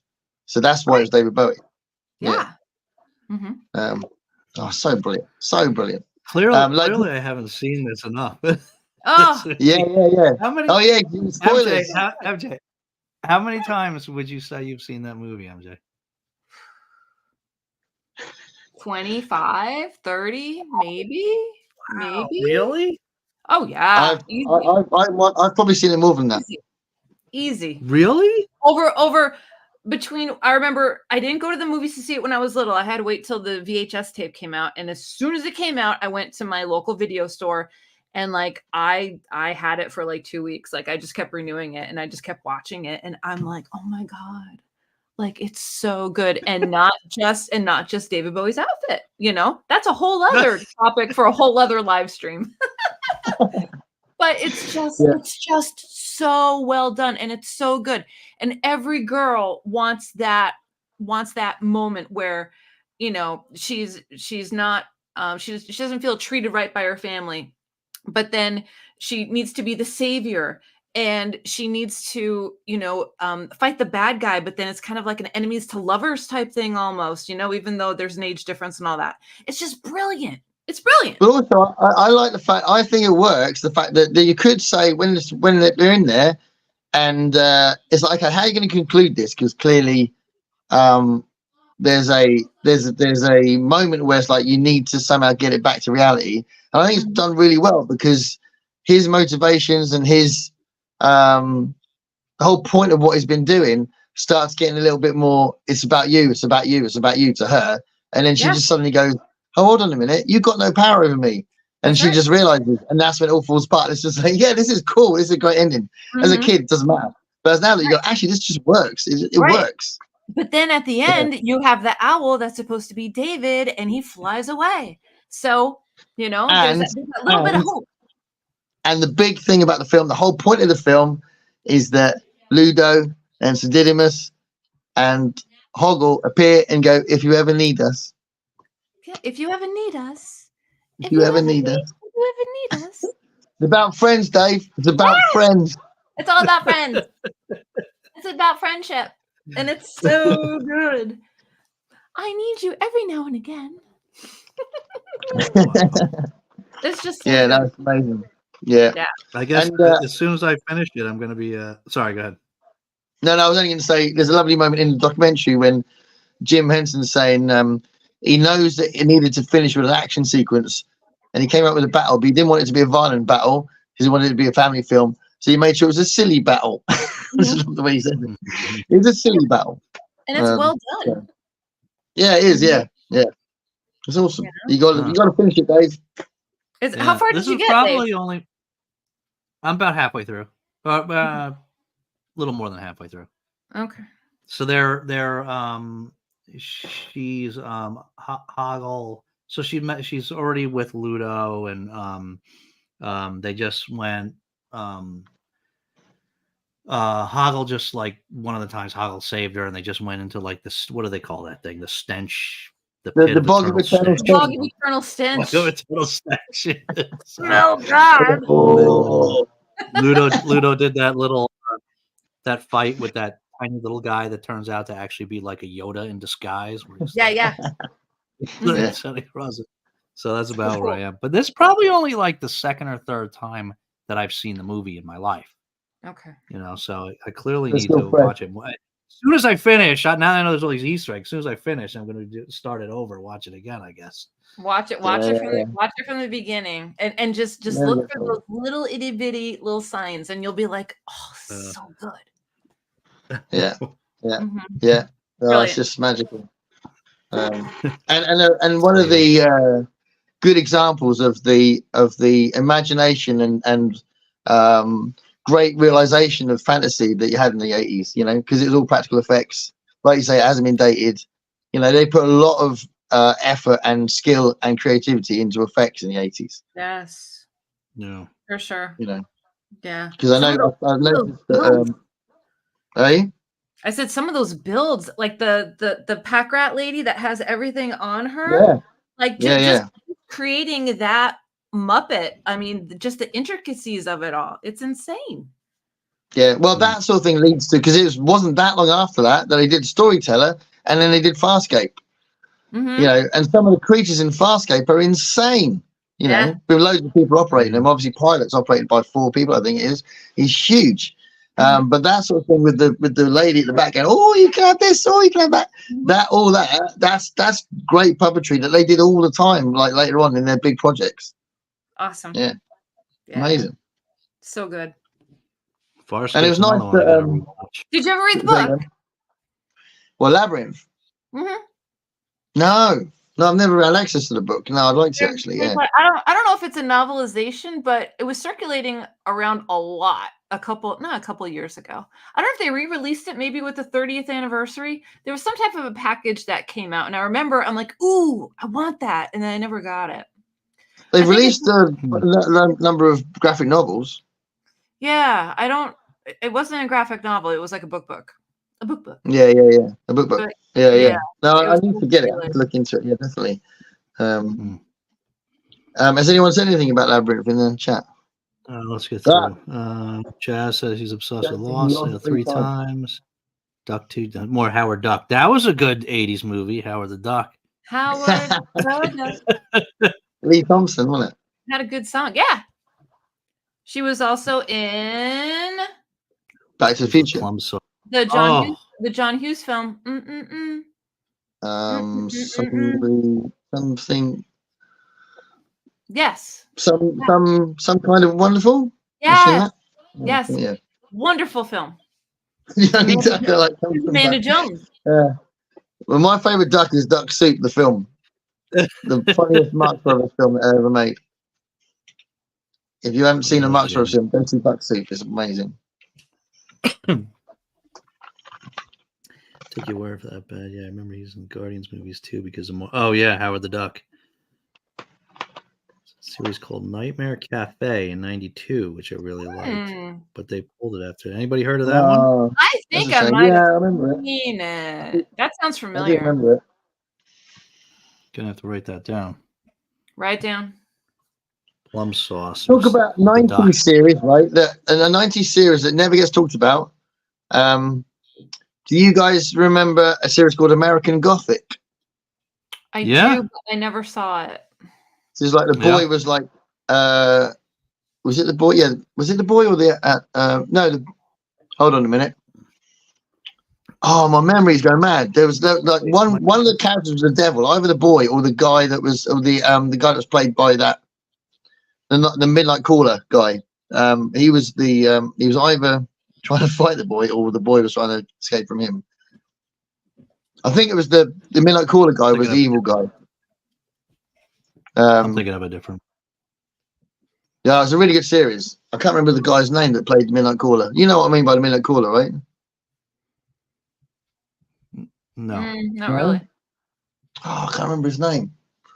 But anyway, that was a really cool series. And that didn't last very long either. That got cancelled, but that was really cool, I thought. No.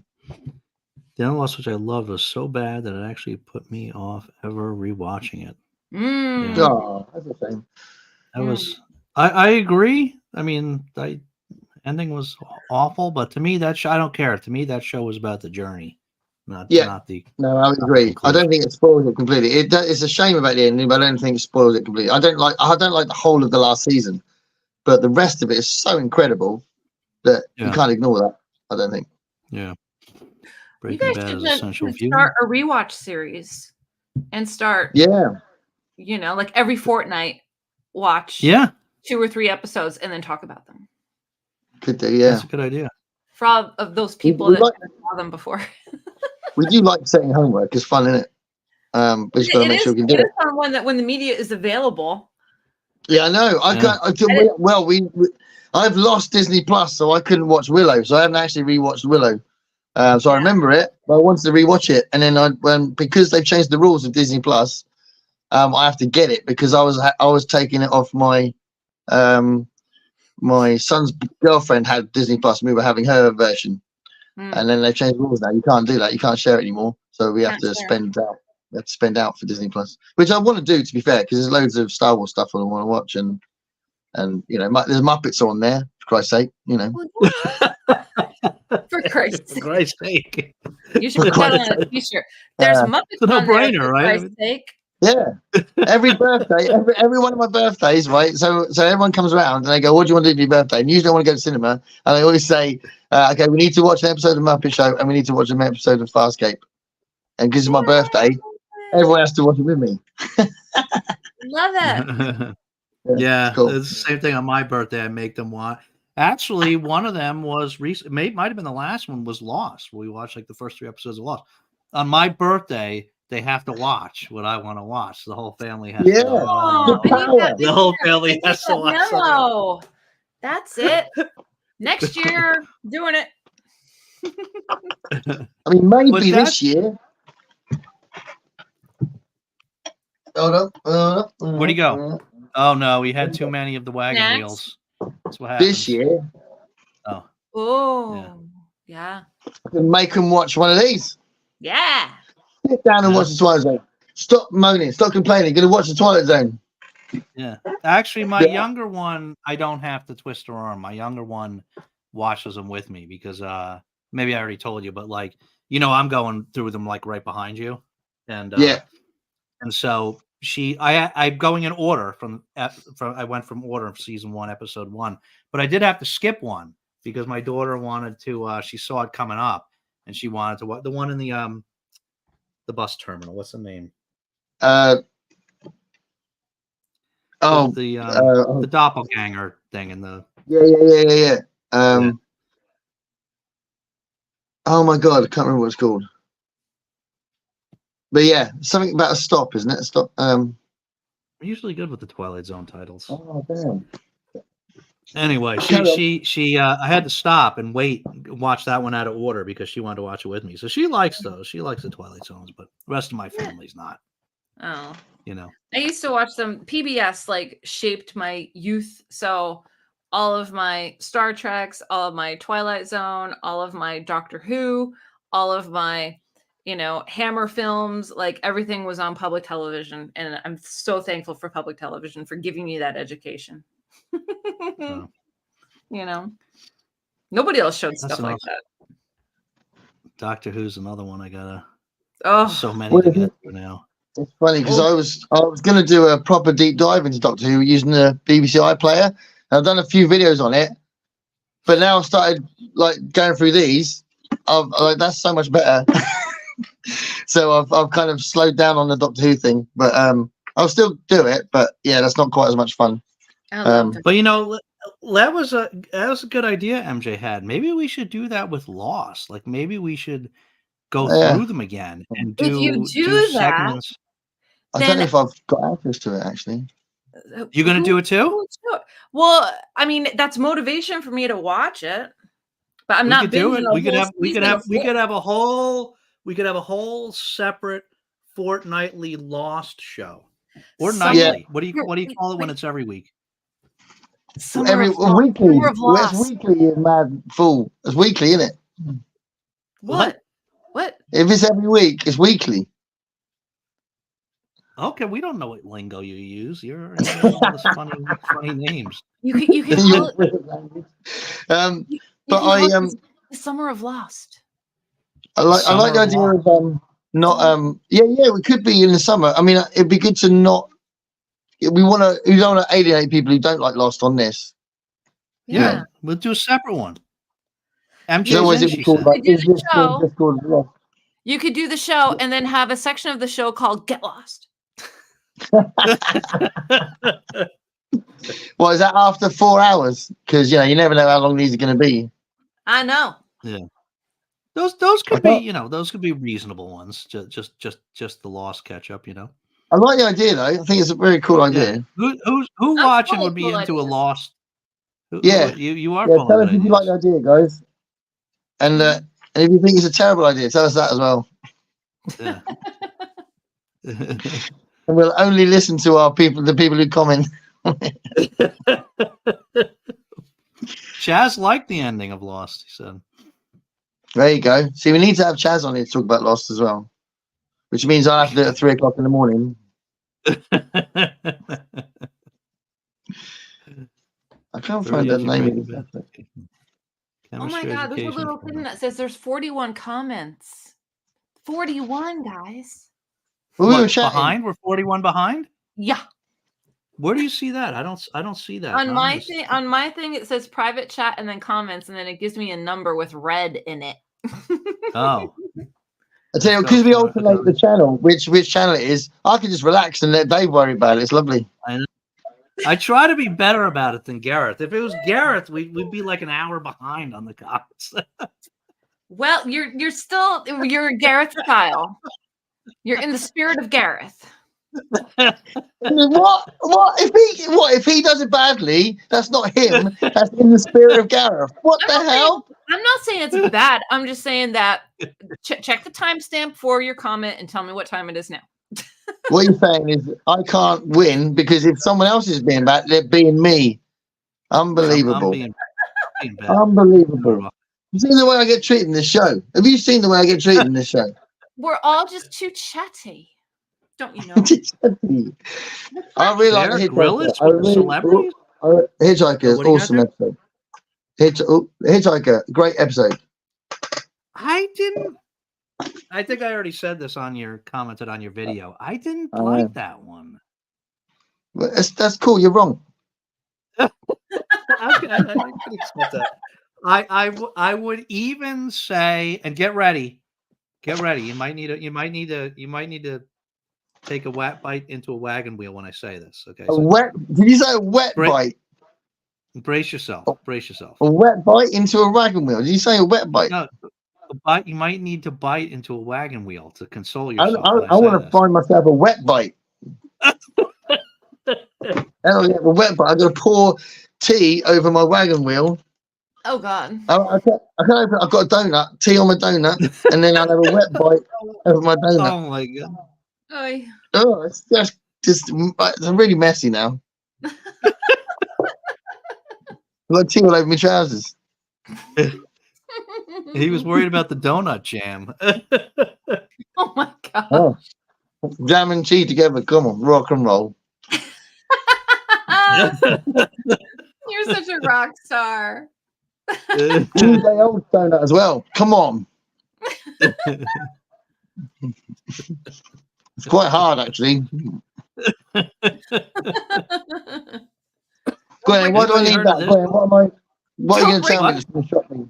I was going to say that's probably one of the few episodes that I would probably say that I disliked. You've already told me that. He's getting red. You see that? He had to pause. He's getting red in the face. Yeah, I don't know. I didn't like that one. It was weird cinematography. I'm actually a few I didn't like. And I get accused of liking everything all the time. So there's even some bad ones. Oh, you asked me that before. I can't remember. Oh. Watch the videos. They're on once a month. And they're scheduled up now until June 2025. Oh my God! I've been watching them. I haven't seen you say you disliked any. And in fact, every episode you talk about multiple episodes that are like your favorite episodes. Yeah, I know. You're not even that far in yet. They're all his favorite. I think episode 4. I think I start going. Didn't like this one, and then you can have a little party. You can have celebrate. Oh look, you criticized something. Woo! He said something crap. Woo! 140 of the like 150 something episodes are all Garrett's favorite. I've been putting an asterisk on my favorite ones. I'm like, I need to stop putting asterisks everywhere. You need like yeah. favorite. Yeah, different divisions of favorite. Mm-hmm. Yeah. Well, Anybody hear of this? Bear Grylls? Yeah, sorry. Go ahead, MJ. No, I was gonna say one of your favorite friends is gonna say good night. Okay. It's 8 o'clock. Pumpkin time. It's pumpkin Thanks time. for saving me before, MJ. Hey, you got it. That's what I'm here for. Yeah, It was thanks for locking me out of the chat, MJ. Listen, as soon as I remembered, I'm like, oh my God, there's a time change. Garrett, there's a time change. I got your back. All right. Good night, everybody in the chat. Good night, fellas. Good night. Thanks, MJ. Bye, guys. Bye. Good night. Don't talk about me. Bye. Bye. I was literally going to go, so about MJ.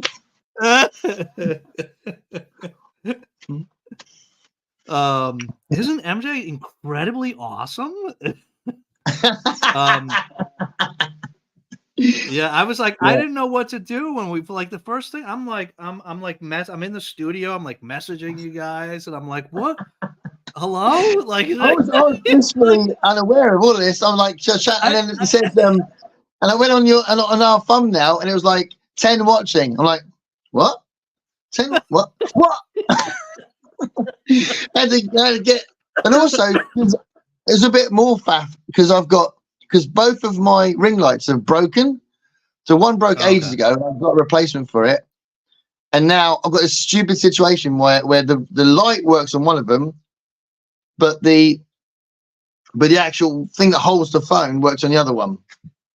So I've got the light there, and the other one's holding my phone.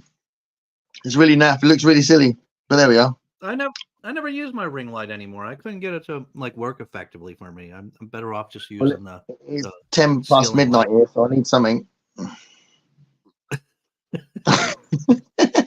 This room has been quite dark, heard of this one?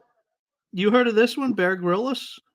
Bear Grylls. Bear Grylls is that's in America. That's interesting. Bear Grylls is a big celebrity over here. He's like a survivalist kind of character. Oh. So famously, Bear Grylls says that it's very nutritious for you to drink your own wee. I thought you could like only do that like so many times before it's like toxic. I thought you could only drink other people's wee. So yeah, I think you're right. That's what we should follow. Next time we're drinking wee. Elaine's got to go. Okay, you're probably gone. Thanks, Elaine. I think we used to watch Breaking Bad while eating dinner. Then episode 4 happened, the bathtub. We never got back to it, which wasn't intentional. One day we will. Bathtub. It's awesome. I don't remember the bathtub scene. Bathtubs. Oh, I know what you mean. It's like I think that's when they got all that stuff to make the body disappear, and it's like stinking out the house and all that. Oh, the cleaner. That's amazing. That whole side plot is brilliant. There's Leslie. Hey. Hi, Leslie. I love Jerry Ryan in Leverage. I don't think I've seen that. I haven't seen Leverage, but I'm not surprised. She's such a good actress, I think. Yeah. I actually didn't know she did movies. I think Leverage might be a series. Okay. I think it might be a series. Huh. Like a spy thing, maybe. Oh, man. Chris Pine movies. Chaz, they get criticized a lot, but, it depends on what kind of person you are. If you're a half empty guy, you'll hate it. Or the new Trek. If you're a half full guy, you'll like it. Oh, that's controversial. Never mind. It's our show, isn't it? I can say that. Say whatever you want, man. My dad had me watch all those Star Trek movies and shows. Cool. I like those movies, but then I'm not a huge fan of Star Trek. Me too, Jenny. Same Jenny. I'm a bigger fan of Star Wars and new. But you can like them all. You can like them Yeah, all. I love all of that. Star Trek, Star Wars, BSG, they're all good. I tell you what, I don't know. I'll have to look at what answers I got to what things, but I wouldn't mind doing a rewatch of Battlestar Galactica on some kind of live stream thing as well. I thought I just saw something about a reboot coming. Did you Oh, see really? this? It's not old enough. Yeah. That's really weird. Why do that? I mean, It's I still don't know. When was that? We say that. I mean, you and I say that, like, these stuff aren't old enough, but we're getting so old now that some of this stuff is really old. You know, like Yeah, but Lost I is think old it's now. beyond the 2000. No. But I think Lost is older than BSG. I think, but Battlestar Galactica's 2000s. I think it's like early 2000s. Yeah. Yeah, Lost So, is too, though. Yeah. well, in that case, both of them, it's not like they're going to suddenly be able to do better effects, and the acting's brilliant. So why bother rebooting it? Well, I mean, when you get to 20 years, I mean, I think if they're just starting to talk about reboots now, I haven't heard that for Lost, but I heard for BSG. So you come out like 2 years from now or something. I mean, that's like almost 20 years. It's time for a reboot. Yeah. No, I know there's time. That's a long time, but only to me, it only matters if you're going to add something to it, and Yeah. you're only going to add. Say those 20 years were from the 70s to the 90s or the 60s to the 80s. If that was like a 20-year gap, then yeah, there'd be changes in technology to make it slicker, and maybe the music would be different and all that sort of stuff. But I don't think they could add much to it now. Yeah. I wonder though how much it's just the new um you just you just kind of like need the show to get the new audience, like like But young like people today, younger right? A actors, lot of sorry? like the new actors for like to appeal to younger audiences.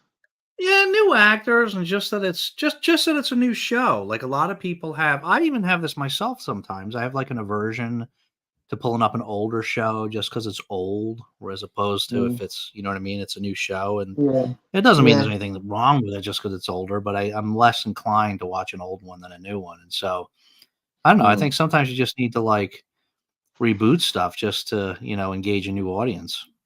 Yeah, Don't you think? Well, I don't feel like that, but I can see what you mean. I can see that there would be people like that. Yeah, it's fair enough. There you go. Oh, hey, Brandy. Hey, Brandy. That's cool. Brandy's here. Brandy was almost a guest at one point, wasn't she? And then it couldn't happen. And she couldn't happen. She's very busy. I love Trendheads. Yeah. We're not that. Are we that far behind? All right, let's get you. The quality of the Star Trek series was down to facial hair. Next Generation didn't get good until Riker. I was going to say, what about Riker? He's right. Riker He's right. Beard. DS9 was hot. DS9 also got better when Cisco grew facial hair. Yeah, that's true. Although Voyager got better when 7 and 9 joined, and she hasn't got any facial hair. That's true. Let's make a very good point. The mischief we can get up to in 20 minutes. Jenny. I'm looking forward to reading the novelizations of Labyrinth, Dark Crystal, and The Storyteller. Pity they aren't arriving quicker. Man. When I was little, when I was young, I mean, one of the first books that I was like in middle school, I read a Dark Crystal book, and it must not have been like a full book. It must have been like a, some kind of like middle school book, or elementary school book. There was a novelization of it, because I read that as well, and it was a proper book. There was one of those around. Yeah. I think I remember this one having pictures. So I don't think it was a full-fledged novel, and I was reading it when I was younger. So I don't know. I have to try to hunt that down, see what Willow is one of my all-time favorite movies. Oh, Brandy must be catching up on our. Yeah, well, I was surprised. I mean, I hadn't seen it in so many years. I was surprised how much I enjoyed it. Good pace to it, isn't it? Yeah, and I was actually telling my daughter. One of my daughters, she's 23, but she's like very very like wholesome kid. I don't know how else to put it. So like she put on Disney Plus. I saw when it came up because the whole family's on there. I saw she put an age You can put like, I don't know what you call it, like the age limitation. She put an age Oh, limitation on her own profile, so that she'll only get suggested movies and shows that are like of a that's certain amazing. level of wholesomeness. You know what I mean? Yeah, yeah. So, but I was telling her after I watched, I was like, I bet you would really like this movie Willow. It's like nice, and it's like a great fantasy story, but it's like pretty wholesome. It's like, so really, I was surprised how much fun I had with it watching it again. So you got to, I don't know, you're gonna have to go to the, you're gonna have to go to the store or something, Gareth, to get a DVD of it so you can watch it again. Willow. Well, yeah. I want to try and fix the Disney Plus issue because there's loads I want to see on it. So I just need to get it back again. Well, I mean, but the great thing about the streaming services though is you could just buy it for a month and binge everything you want to watch. Yeah. Yeah. I mean, you don't have to hold on to it. Just get it for a month. And, like, make a list of all the stuff you want to watch, rent it for 1 month, and then, Willow, Time Bandits, Labyrinth, and Legend were Legend. Legend's amazing. We did talk about. I think we talked, or did we? Oh no, I think I talked about it with Jack. I think we touched on it. Legend. That was with Tom Cruise. Yeah. Tim Curry. Yeah. Yeah. And constantly on repeat and annoying my family. Nice. Yeah, all good. I think it's an age thing, in that I've always had a decade where I find so much of these sort of media painfully dated, but eventually I move on, I get older, and I like that decade's material again. Yeah, that's fair. That's fair. Legend, yes. I guess I got to go watch that one.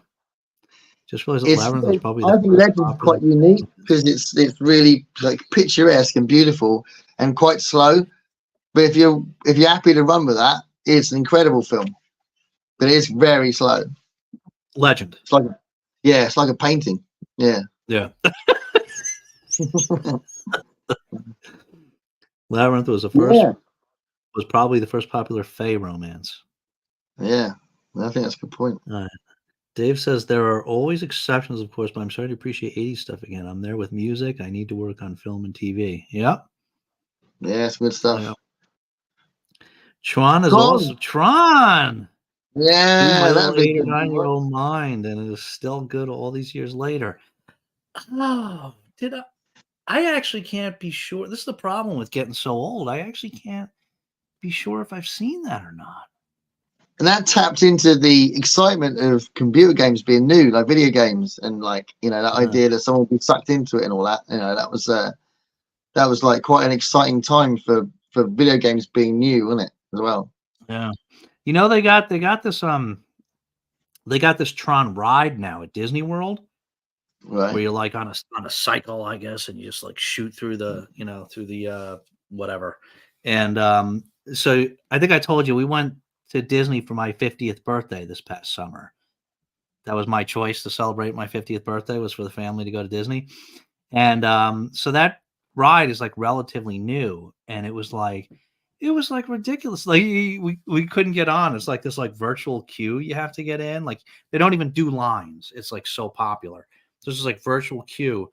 And so you got to be in the park, and at like, I don't know, 12 or 1 o'clock in the afternoon, you have to like hit the button really fast on your phone to like try to get in the virtual queue. And so I did it. We had like 3 phones going, and I did it, and I got it in like 30 seconds. I got a spot, and my spot was for like 11:59 p.m. and the park closes at 12. And it closed at midnight, so we never got on. Yeah. Oh my god. My thing with Tron is when Tron came out, so I would have been like young teen, and there was a Tron arcade game in the arcade down. So I'm just 5 minutes away from the beach, right? So there's 2 arcades on our beach. There's 2 kind of fun fairs. There's one kind of relatively close to me, and there's one down by Old Portsmouth, which is like where the Henry VIII Southsea Castle is and all that sort of stuff, right? And the one near me had a Tron, normal arcade game called Tron, and I don't know if you remember it, but also had discs of Tron. Did you ever play discs of Tron?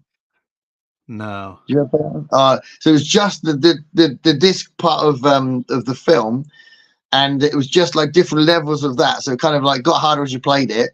And I used to go down there, and I tell you what, I was so good at it that I didn't have much money on me. But if I put 20p in that machine, right, that lasted about 45 minutes. I could play that one game for 45 minutes. I was well good at that game. So yeah, 20p is nothing. That's like, that's a fifth of a pound. That's nothing. It lasted me 45 minutes in the arcade. It was amazing. I loved it. I used to go down there after school, and I'd be like, at the arcade for like in one game, 45 minutes. That kind of time. Well good. Never forget that. Boy. The last Starfighter. Starfighter Explorers. We talked about the Explorers before. The last Starfighter now. That's the one where Last Starfighter is where the guy gets picked up by aliens to help him because he's good at arcade games. Yeah, and he goes and fights in some sort of intergalactic war. Flight Navigator, Never-Ending Story, so many fun films. The 80s are full of that stuff, isn't it? It's awesome. Yeah. Like, did we mention Kroll last week or last session? Did we mention Kroll? I don't think so, but I don't think I saw that. I love that film, Kroll. It's like it's a bit of a sort of it's science fiction with it's kind of fantasy, it's science fantasy in a way. It's a proper blend because they've got sword fights plus laser kind of things going on. He's got to rescue the princess and all that sort of stuff. It's really cool. Yeah, I mean, it's like a Conan sort of story, right? Kind of, except he's not massively built up. He's like I can't remember who plays him. No, I do remember who plays him. The guy who plays the hero was the guy that was the terrorist in DS9. He ended up playing him. Don't know if you remember that character. But that's what he ended up doing. But yeah, he was quite young when he did Kroll. But it's like a normal built guy, so it wasn't quite Conan's kind of like muscly kind of character. But it had a bit of a sword and sorcery edge to it. Yeah, but that was cool. Yeah, a Never-Ending Story. That was like such an original. Such an original story. That was going. Yeah, lovely film. Brandy had to bring in science fiction. Howard the Duck was slated on release, which meant we all expected little and liked it. I bet Julia Roberts doesn't mention her role as the bass player often, though. Yeah.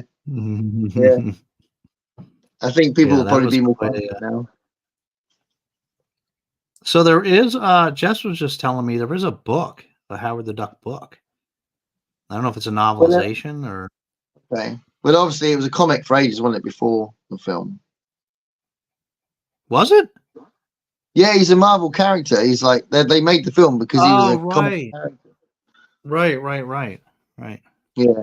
And my mate at the time used to buy the comic.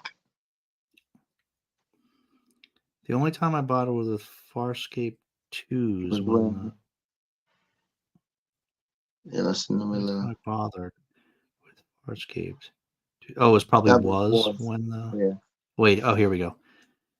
The only time I watched Farscape was when the Sci-Fi Channel showed the first 6 episodes in a row. I found the farting Muppet on ship doing what they do again. I love Farscape. Rigel's an amazing character. He's like the most snide, devious, lying, untrustworthy git that I've ever seen in any series. He's amazing. But if you don't buy into him, then you'll find. But he's such a brilliant. His script, his dialogue is brilliant because he's just horrible. And now and again, he'll reluctantly save them because he thinks, okay, we're better as a unit, but he's utterly selfish. Brilliant. Yeah, right. Yeah, that's great. Yeah, you had that thing, right? Your kids got the little video of for you from what was her name? Gianna. Gigi. Yeah. So there was it's on Jess's channel. So she put it up as a public thing. So there was this massive birthday message from loads and loads of people, ex-students and family members and friends and band members. It was a really lovely video. It lasted about 40 minutes, and I was crying watching it. It was like the most beautiful thing. And then at the end, they see this woman come up and starts singing "Happy Birthday" and saying "Hello, Gareth" and all this. And I'm like, that's Gigi Edgley. And I was just completely, what the hell? And then she paid for the cameo thing, you know, where, and she did a really long message. It's a really lovely message, actually. I mean, obviously, I'm a complete stranger to her, but she put the time in. It was a really long, you know, she's going, oh, and your daughter tells me that you're really into the show. And, you know, she's kind of chatting away. It was quite an impressive message for, you know, a celebrity to do. But yeah, no, that was amazing. Yeah. All right, let's see. Good night, MJ. Yep. Behind here. I am awesome. Oh, because we said she was awesome when we got on. Oh, she's probably gone now. We can tell the truth. No, Fred. Sorry for being so late today. Hey, Fred. Hi, Fred. Night, loves. Hey, Susan. Hi, Susan. Yeah, I'm a half full guy. Something's going to be awful for me to not like it. Really bad. Are we talking Shrek? I fell into a Star Trek rabbit hole, or should I say wormhole, the other day. Hey. What do you mean by that? Yeah. You started watching a bunch, or? I thought you was into it anyway. Bit, here, look. It's part of the book Trek thing. I think he's part of the book Trek. No. Oops. You okay? Sorry. Yeah. Leverage is a show about a team of con artists who do good. It's great fun. Okay. Yeah, I need to check it out. It's old enough, but they're doing it. Have you watched the newest series, Dave? I'm curious about trying it. Which one, Jenny? Oh, actually, Chaz is just. I see what Chaz is just saying there. That he's saying that, you know, we're saying whether or not something's old enough to get remade, and they're remaking Harry Potter, apparently. Rebooting. Oh, really? Oh. I'm surprised. Because that is a very old film. I'm not sure what you mean, Johnny. I'm not sure what there's a reference to. Tell me what you... Battlestar Galactica's late 70s. You're thinking of the last reboot.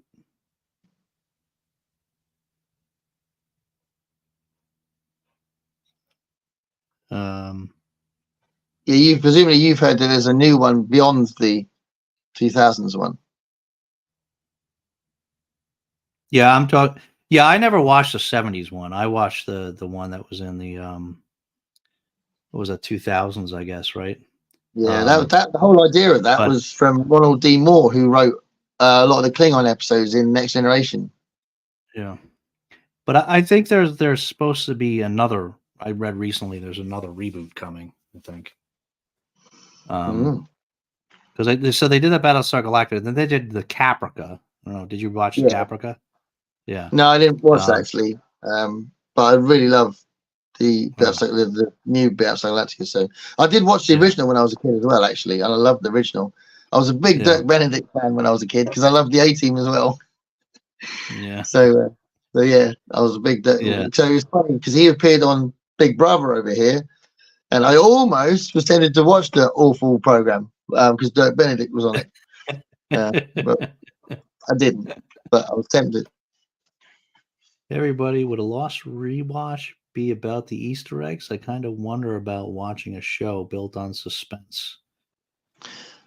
Yeah, it's an interesting point. Would it still? I think it probably would have. I mean, well, I don't know, because they did. Some of it was made up as they went along, and some of it was planned all along, wasn't it? There was like a mix of both things happening, wasn't it? Yeah. Yeah. I remember them saying they knew how they wanted to start the series, and they wanted to how to end the series, and then they'd sometimes do new stuff in the middle of the series, wasn't it? Yeah. Yeah, I don't know. I mean, I did rewatch a few episodes not that long ago when I was saying when I made my daughters watch it, and I still enjoyed it. I think I would still enjoy the whole thing again. Dave, I'm opposite of you. I'm way more inclined to watch an old show over a new one. Okay, I think a lot of people are.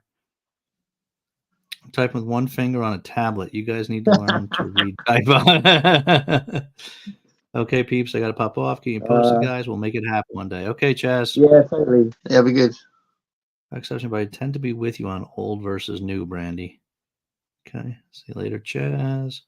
Of course you are. Brian, you're awesome. Brandy. Ron is a must see, Dave. You must see. Okay, yeah, I don't think I ever did. So, original one. You don't need to see the newer one ever. Have you seen the newer one, Garrett? I didn't. Yeah, I didn't mind the new one. I didn't mind it. It's all right. Huh. De-age Jeff Bridges not doing it for you, Randy. I have the Tron Atari game. I still have my Atari and it works. That's awesome. Wow. I wonder whatever happened to my old Atari. You had one of those, right? I had. Yeah, we did have an Atari. We had. But when I was really little kid, we had the Binatone game thing with the like boop boop. Oh yeah, Pong. Yeah, we had that. Yeah. When I was really little, and then we did have an Atari for a bit. I didn't have enough money in the house when I was a kid to have like a Commodore 64 or Spectrum. Didn't have anything like that, so I wasn't a young gamer, and I got into gaming later. But and I did have handheld ones. I had a massive yellow Frogger and a brown handheld one called Caveman as well, which I used to love. Yeah, so I had some of the sort of like these massive handheld ones. You wouldn't have; they'd be tiny now, wouldn't they? But yeah, I had that. Yeah, that original Atari, what was it called? Atari 2600 or something like that. It was called Atari some number. Yeah, it was had the original they had that Space Invaders and those ones. Yeah. Galaxian, maybe? Still have a working Atari, Brandy? That's awesome. Yeah, that's pretty amazing to still have a working Atari. Yeah, Kroll. It's really good. Kroll fans. Yeah. You must be amazing to keep your Atari going. I'm so jealous. Really good care of it. I have it in all my games. About to become a TV series. Oh, okay. River Raid Pitfall. Yeah, did you ever play Pitfall, Garrett? Yeah. Yeah, awesome. That was a good one. That was like the second generation of Atari games when they after the first batch came out. I watched a bunch of the next generation snippets on YouTube after watching a video review of all the Star Trek videos. Say, I got nostalgic. I love the next generation. Yeah. I love Caprica, but they canceled after only one season. I know, right? Well, Brandy. Oh, better than BSG. I don't know if I'd say it was way better than BSG. Interesting. Those are fighting words there. Was because I never saw it. Was Caprica more based on the Doctor and is it a prequel? It's a prequel, yeah. It's when the Cylons first, yeah. It's so when they first. Yeah, go ahead. No, I was just thinking, because that was all wrapped up in the story of the guy who invented the Cylons, isn't it? And yeah, him and his daughter. I forget her name, but she was the main actress. Yeah. Yes, I have all those, Brian. Many others, around 50, including E.T. and Sword Quest. E.T. There was something about that E.T. game. They ended up dumping just thousands of them in a landfill. Wow. Because they made so many, and then I guess just did so horribly. It's a whole story about they just literally dumped them in a landfill. I also watched a couple of videos of the Incredible Hulk and Bill Bixby. Oh my God, the good factor. So. Oh, it's funny because Bill Bixby appears in the Twilight Zone, right? And as I was watching it, my wife came in and I stopped and I said, "Do you recognize that face?" And she's like, yeah. And I played it for a bit. I said, watch it for a bit, see if you recognize it. And she goes, and I said, Incredible Hulk. And she was like, "Oh my God, of course it is." That's such a big show for us when we were kids, Incredible Hulk. Yeah. Watch that all the time. Yeah. All the time. Frogger was my all-time favorite Atari. Yep. That was a good one. Yeah. Fred, I spent a ridiculous amount of my childhood watching original Star Trek Next Generation, my 13 inch black and white. That state-of-the-art monstrosity I own now lacks charm. I do not like BSG. Ducks and runs. What? What? I tell you what, Brandy's the first person I know that's seen that and didn't like it. So usually everyone said, raved about it. So yeah, interesting. This must be a typo. It's got to be a typo. Yeah. BSG or Firefly? I guess why not both? Yeah, you're a big Firefly fan, right? Me? Yeah. I am, but I think it's really good, but I don't think it's as good as some people get really passionate about. So it's not one of my favorites, but I did really like it. Do you know what I mean? I've only seen a little bit of it actually. It's one of those many ones I gotta go sit down and watch the whole thing. It's a lot of fun. I like the tone of it. I like that kind of science fiction. So it's fun, kind of Western science fiction. Basically, it's like a Western thing, and I do like that. Yeah, it's good. So many shows, so little time. I wish I could go without sleeping like you, and then I could get all this stuff done. Please tell me you still have the Sword Quest comics. Still hurts that they canceled Firefly, but found out that there's books, so hopefully that'll make me feel better. Yeah, there is. Yeah. Yes, E.T. failed, and then they excavated the E.T. games from landfills, and now they are worth money. Wow, that's amazing. So they become collectibles. Yeah, that's surprising. I don't have the comics, Brian. I lost them in a move. Oh, that stinks. Firefly is a favorite, top 3 for sure. Wow, I'm gonna have to go. That's amazing. Yeah, I'm gonna have to go check those out. It is. It's not very long either. It's only about 8 episodes or something. Because then it got cancelled, didn't it? 8 episodes total? No. Yeah. It's not very long.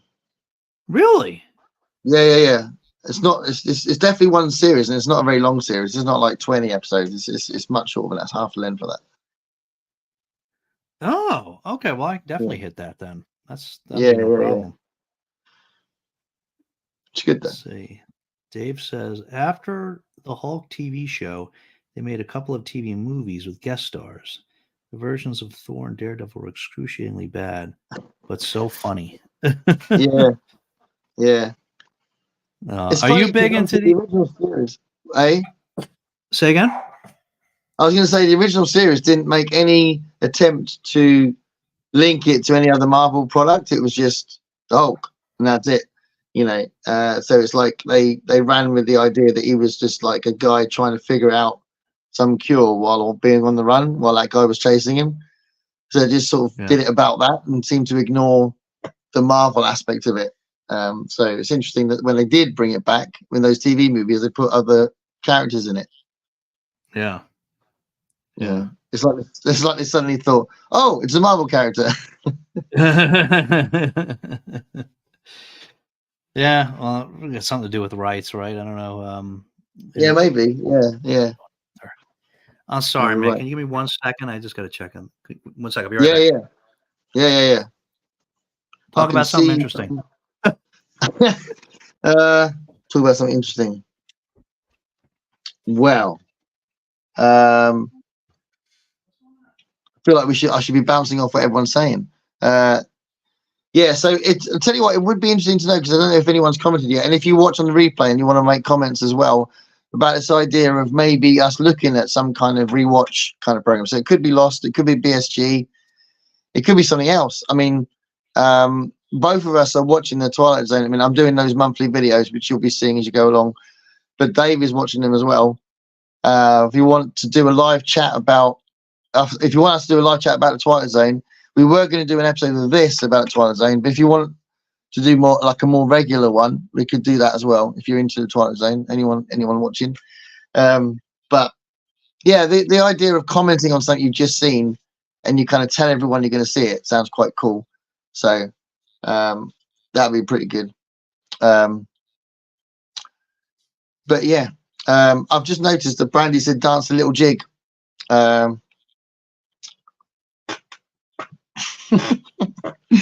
Yeah, I don't know. Olive's here. Olive, what do you think, Olive, about Lost? Do you think there was like that it got better at the end or worse at the end? Let's see what Olive thinks. What do you think, Olive?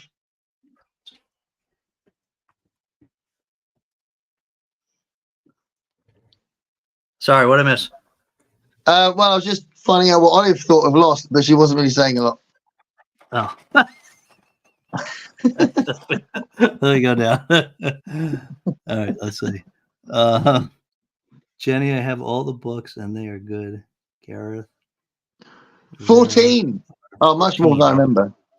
Yeah. I apologize. Oh, wow. There's a lot of sci-fi shows I watched before losing touch with TV. I've missed so many good sci-fi shows in the last 20 years. Yeah, TV's had like an amazing period in the last sort of 10 years. There's been some crazy stuff on TV. You know, the budgets have gone crazy, haven't they? And they've got great music now in TV. And yeah, you know, if you wrote off TV because you thought, well, I want to read more, that goes back to my video I did where I don't think you should. I think you should make time to read, but I don't think you should stop doing other things. I think TV is cool as well.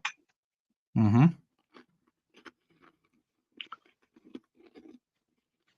What's that reference to? 1, I believe. It might be that she's telling me it was definitely 14 episodes, and then went, oh, I believe. So maybe she had a moment of doubt. Oh, right. Yeah, I was surprised it was that long, but it might be. Yeah, Serenity's good. I like the film as well. There was like a prequel film they made after the series had been cancelled, which is kind of an odd thing to do, but it's a good film. It's kind of a weird one actually because I think they kind of rewrite some of it as well during the film, from what I remember. It's still good. Okay. It's what's his face in it? Joss Whedon, isn't it? Yeah, right. Right. And you're a big Buffy fan, aren't you? She wants a biscuit. Me? Aren't you? Me? You're a big Buffy? Yeah, I like Buffy. I don't know if I'd classify myself as a big fan, but I guess big enough. I mean, that was on. Yeah. That was prime timing when I was like, I guess in high school, right? Yeah. So I was watching that as it was coming out. It was pretty good. I mean, a lot of Buffy fans out there still to this day. Yeah, Please watch Firefly in order. When they showed it on TV, they aired them out of order, and it made difficult to understand. Yeah. There is a very loose plot in the sense of characters that come and go, so it does make sense to watch it in order, definitely. Okay. Don't forget the Firefly movie, Serenity. Yep. Dance a little jig, Gareth. I like the idea, but I never find the time. Yeah, that was me saying about what kind of program we could do as a rewatching kind of like live stream chat kind of situation. Because maybe what we could do so that we have people behind us, we could just chat about it in a 2 or 3 episodes of this and see what the consensus is of what people like to rewatch. See what comes up. Yeah. Oh, you mean just like talk about different shows and then get just bring it up now because different people will tune in, won't they? So just bring it up a few times before we make a decision. I mean, Lost is an obvious one because you love it so much and I loved it, and we were going to talk about Lost anyway. And BSG is quite good because I really want to rewatch BSG anyway. That'd be a good one too. But I don't know. I need to check what access I've got now because I've lost Netflix as well. Although I don't think it was on Netflix. Really? Yeah, for the same reasons. We had it off. They've changed the streaming service rules over here, so we had that off my son-in-law, and now we have to get that ourselves. So it's just like, us making this. I would just get it all again anyway. But my wife's very much like, why are you paying for all these streaming services? And she's very like, have this one or this one, or this one. Rather than I'll be like, I'm gonna have that one and that one and that one, So we've got to make a decision about what we're going to have. I'd like to have Netflix, especially as Stranger Things are going to be on again soon. Yeah. But I like Disney Plus as well. I like Disney Plus for the Star Wars stuff and I'm not as fussed about the Marvel stuff, but I definitely like the Star Wars. I love all the Disney Plus Star Wars series. I think are awesome. So. And Andor Series 2 is coming on soon, and that's Andor Series 1. I haven't seen that one yet. Which is your favorites of the ones that you've seen? Andor. Andor is your favorite? Andor's the best one by a mile, I think. I like all of them, so I'm not one of those people who says the only good one's the Mandalorian or something. I like all of them. I think Kenobi was really cool as well. I love having a young, well, spoilers, but having a young Princess Leia I thought was brilliant. Yeah. And the actress was so good in it. And the way they did Anakin in Kenobi was brilliant. So I like that, and I like all of the series of Mandalorian. I like the Boba Fett series. Everyone hates it. I really liked it. So yeah, I haven't really had an issue with any of the Star Wars stuff. But Andor was my favorite. Andor was such. After 3 episodes of Andor, I did a video on my channel saying this is not what you expect from Star Wars. It's so much more sophisticated and so much more. It was like a spy program, you know. It was so brilliantly written. So I love Star Wars for the fun of it and the kind of adventure side of it and the characters, but I never expect it to be massively sophisticated, you know. So when they have like issues with continuity and stuff, I think, yeah, whatever, it's just Star Wars. But Andor was so brilliantly written that it went beyond what I personally would expect from Star Wars. Do you know what I mean? Right. It's really good. Yeah, really good. I haven't seen that one yet. I guess I'll have to go. There's a moment. I'll try and describe a moment without spoiling it. There's a moment towards the end of the series, like a couple of episodes before the end, where this plot has been building up, and when this thing actually happens, it really is unusually powerful. As in, like, your heart is going mad, and you don't see that kind of thing on TV very often, and it really moves you. It's so moving, and you just think that is really special. Do you know what I mean? Yeah. If you're watching this in the chat, you might know what I mean. If you've seen Andor, you might know what I mean.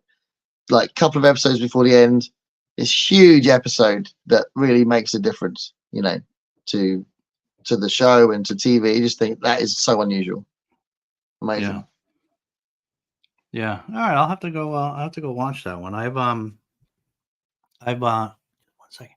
Sorry, I'll listen. That's all right. I haven't watched the Boba Fett. I haven't watched the Andor.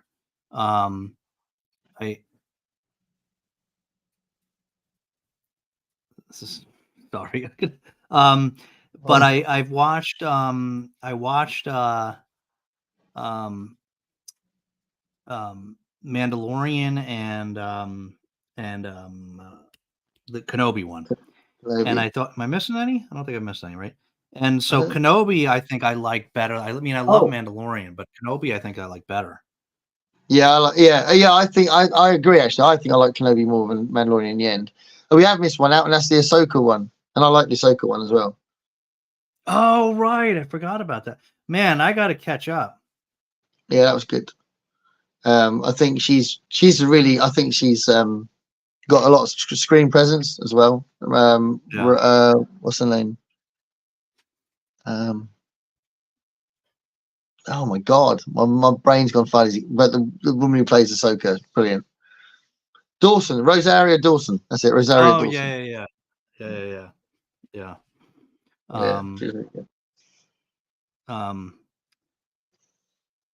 Yeah, I was just looking at the thing. They have so you lost a Disney Plus. Do you have Hulu? I think the Hulu stuff is on Disney Plus, I think, in this country.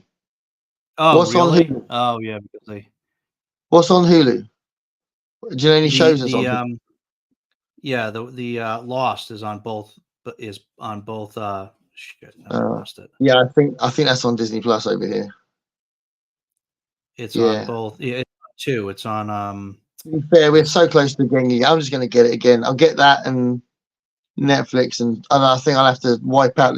We've got this thing called Now TV over here, which is like a way of getting Sky Cinema and some of the Sky channels like Sky Atlantic and things that had Game of Thrones and stuff like that. So I think I'm going to just take all that off and just have Netflix and Disney Plus. I only have to do that because then I can see Lost. And The Walking Dead is on Disney Plus now as well, which is hilarious, isn't it? Is it really? Yeah. The Walking Dead's on Disney. But it's really annoying over here. We can't see the new stuff. I don't get it.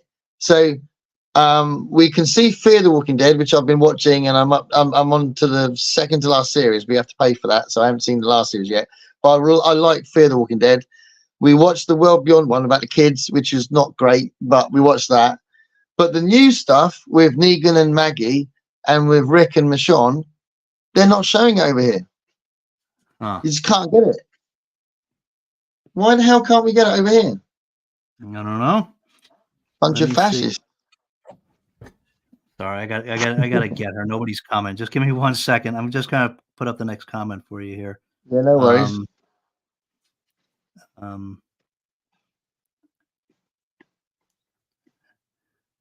Get beat up in a dark alley by Buffy fans. Hold on 1 second. I absolutely hated Buffy. One of the worst shows I've ever seen. I guess a lot of the I don't know if this is right, Brandy, but I imagine a lot of the appeal of Buffy would be the characters, and if you don't like the characters, it would probably like just grate on you like mad, wouldn't it? I dipped in and out of Buffy, so I've seen some of it, but I didn't become a massive fan. And some of my friends were massive fans, and like my really close mate at the time when it was first on was like obsessed by it. So I think some people get really into it, and I was like someone who kind of dipped in and out. I like the idea of it, and I think it's done well. But yeah, I think you have to really like the characters. I think, and if they grated on you, then you would have hated it, wouldn't you? So makes sense. Yeah, amazing. Controversial, isn't it? Boy, she's Brandy's got a lot of controversial comments this evening. Yeah, so someone's pissed her off today. No BSG, no Buffy. I mean, ugh. Yeah, I love Buffy, but either way, the TV show was way better than the original movie. But the original movie had Pee Wee Herman in it, so. Never seen Buffy, just didn't sound like my jam. I got through one episode of The Mandalorian, ditched it. Really? Yeah, I think it's awesome. So Man, this is like he didn't even watch any of the episodes that had Baby Yoda in it, or Grogu, as we now know he's called. Oh Grogu. yeah. Oh yeah, that's right. Grogu was in the first episode. That must be why you didn't like it, Dave. You got to get back to it. Yeah, didn't see Grogu. Although Dave might not be sold on the cuteness of Grogu, though. I don't know. Dave, you have to tell us if you would have been sold by the cuteness of Grogu. I don't know who could not be sold by the cuteness of Grogu. There's something great about having so much lore, like in Star Wars, good or bad. There's a very rich world to build from. Yep. Yeah. You won't like Buffy. I know your taste well enough to safely say. Buffy is great. Oh, a lot of back and forth on Buffy here. Yeah. Person, he can write a show. Fight. Yeah. I just saw. Good. I was going to say this might get Jenny going crazy here, but do you know why Firefly was cancelled? It's quite controversial at the time. Because Whedon? No. That was way before the allegations came out. No. Basically, the network had two choices: either Firefly. Sorry. Did I say Buffy? I meant why Firefly was cancelled. Did I say Buffy? No, I know what you meant. Yeah. Yeah. So the network had two choices: either Firefly or Dark Angel. Did you watch Dark Angel? Dark Angel. No, I remember it. Yeah. Yeah, Jessica Alba. It's what made Jessica Alba famous, right? So I was a big fan of Dark Angel. So, so they went with the second season of Dark Angel rather than renewing Firefly, and then they cancelled Dark Angel after the second series. And the second series was building up to this really cool kind of Civil War kind of thing against the mutants, and it was like, oh, this looks really cool, and then they cancelled it. Huh. Yeah. But I liked Dark Angel. I thought it was good. Huh. It was a bit contrived, but some TV is a bit contrived, isn't it? Believe it or not, I've only seen the original 3 Star Wars movies, never bothered with the rest. Huh. Really? Well, Dave isn't a massive Star Wars fan, isn't he? That's all right. Yeah. You don't have to be. You don't have to be a big Star Wars fan. I mean, I love Star Wars. But second and third, fourth, or fifth on Buffy. I'm becoming such an old codger. I know nothing about these new shows beyond some of the titles. Sarah Dawson was one of my faves in Devil too. yeah, she's brilliant in the new Marvel stuff. The Netflix Marvel stuff. She's in all of them, I think. No. I like Dark Angel too, but that canceled too early as well. Yeah. No, I'm glad you like that. Yeah. Man, there's like so many. Cool. There's like so many. I don't think I ever watched that either. I don't know. I feel like that was one of I remember that coming out. I must have tried it, but I don't remember. I don't remember. She was like pretty so unknown when she did that, and then obviously got Fantastic Four thanks to Dark Angel. But yeah. It's got a good idea behind it, I think. Yeah, there's like so many. I'm gonna have to like think about what's that. We talk about all this stuff, and then we get off, and I'm like, what am I gonna go watch now? You know what I mean? There's like there's like so many like things that I have to go watch now. And, we end up talking more about watchy things than ready things, don't we? We do. Is this thing on? Yeah, we do. The only book talk we did was before you even joined the show. Yeah, well, that's because they wouldn't let me on the stream. We can tell the truth now. MJ just stopped me from getting on the stream, guys.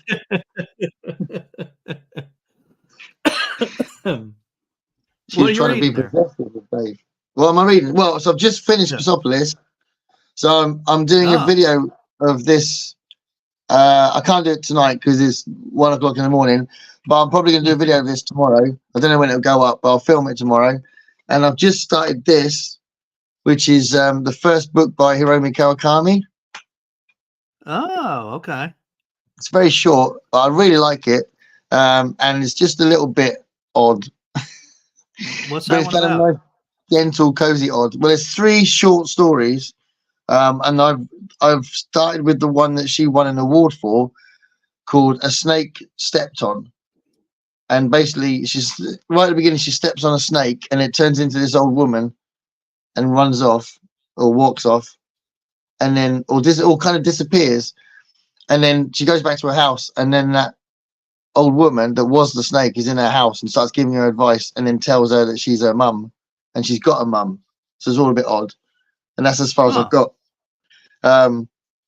So yeah, it's interesting. She's the one that wrote Strange Weather in Tokyo.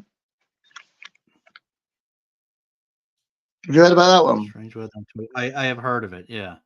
Yeah, I think we've talked about it before, or I think I heard you say that you'd seen a few people talk about it. It's about the woman who is like, she's in her 30s and she meets her old teacher who's in his 70s, and they have like a romantic relationship. Okay. Yeah, it's really good. Yeah. Really good book. Yeah, I think she's really good. When you were saying short stories, it just reminded me. I don't know if you've read this already or not, but I just finished this I finished it like 2 weeks ago now. I didn't review it yet. I still have to do a wrap up, but have you read this? I love that book so much, Dave. I love it so much. It's literally. I knew you would. I knew you would. I was going to tell you to read it again. I included it. I included that in my Sean D. Stanfast Desert Island Books video. Oh, so you read it a while ago. Yeah, I love it. Okay. I love it. Yeah. When did this? Can you guess what my favorite story is? Can you guess what my favorite one is? Wait, don't tell me. It's so brilliant. I have to refresh. Hold on. Don't tell me. Let me just look at the table. You look at the titles, it'll leap out at you as soon as you look at the titles.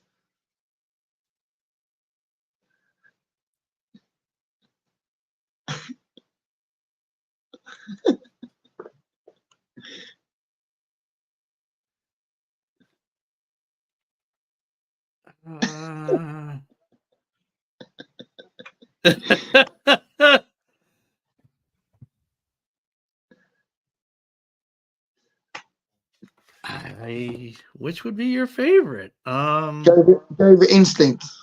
Instinct.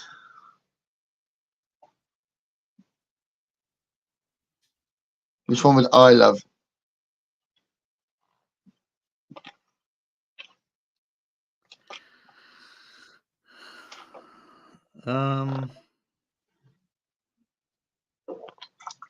Well, you like time travel stuff, but that could implicate a couple. I think it might be the longest story. Oh, well, the longest story, I don't think that would be your favorite, though. The longest story was, I think, a life cycle of software objects. That was your favorite? Yeah, I love that story so much. Oh, I love that story, too. I thought that was beautiful, that story. I thought that was beautiful. Well, I thought the whole book was beautiful, but I would not have guessed that was your favorite. Why would you have thought I would have assumed that was your favorite? I thought you might, because it's kind of cute as well, and it's kind of a little bit like exploring robots and AI, and I don't know. But I did a video about that and the other book, Stories of Your Life, right? About 2 years ago or something on this channel, and I said that I think those two short story collections are two of the deepest books I've ever read, two of the deepest fiction books I've ever read. It really makes you think about life, doesn't it? And truth and honesty and love and relationships and what life's about. Do you think? Yeah. I thought it was absolutely amazing. I really, really loved it. It had been on my list for a while, and then I have a friend that visits, a high school friend actually, and that so it's one of my oldest friends, but he still visits usually every year. He'll stop by for a night. He does a north trip, and I had recommended to him to read. You're gonna laugh. I had recommended to him to read Dark Matter the previous time when he was here. Yeah, by Crouch, and so he Yeah, read it love and he it, love liked it. Love it. And so then he told me, you told me read Dark Matter and I read it, so you have to read this Exhalation. And I'm like, yeah, that's actually already on my list. So I just escalated it up the list, and and read it a few weeks ago. And it was amazing. I mean, I have to think about it, but I mean, it very well could be the best short story collection that I've ever read. It was that's definitely, absolutely. It's the only, when I did that Desert Island Books, it was the only contender for a book that short with short stories in it that I would ever consider as something that I would cover for that kind of question of something you would expect to rewatch forever, reread forever. I just think there's so much to it. It's amazing, absolutely amazing. Yeah. So have you read the other one? Have you read Stories of Your Life? No. Right. So if you love that, you'll love that. Okay. yeah. He's just got, I can't believe he's only written 2 books. Do you know what I mean? I mean, I want to read more because they came out. Exhalation was the second one. It came out a while back. So it'd be nice if you read some. He might be one of those people though that might not be great at novels. I mean, some short story writers write mostly short stories. They don't write a lot of novels. So it'd be interesting to see if he did write a novel, whether it would be anywhere near as good. I don't know. But do you know anything about his story before these books? No, I don't know much about him. No, I don't actually. I know that I think he's a scientist. Okay. So, and I think you can see that in the writing sometimes, can't you? Yeah, he seems to know what he's talking about. Yeah, but I don't know a lot about him really. No, I watched an interview with him on YouTube, but that's about as far as I got. But yeah, I think my favorite story was probably I mean, they were all good. It's kind of hard to pick a favorite story. That one, the life cycle of, so it's called Life Cycle of Software Objects, whatever. That was a very, very moving one, I thought. You know what I mean? and a little bit. I want to say a little heartbreaking, although it wasn't really that sad. But it was You just just get wrapped up in you really feel for yeah. the characters and the situation and that. I think. Yeah, it was very emotional, Yeah. very moving one. But I think my favorite story was, and I forget which was the title of that one, but the one with the where they um those the machines that it would split off the once you like pressed it or activated it, it would split off the timelines.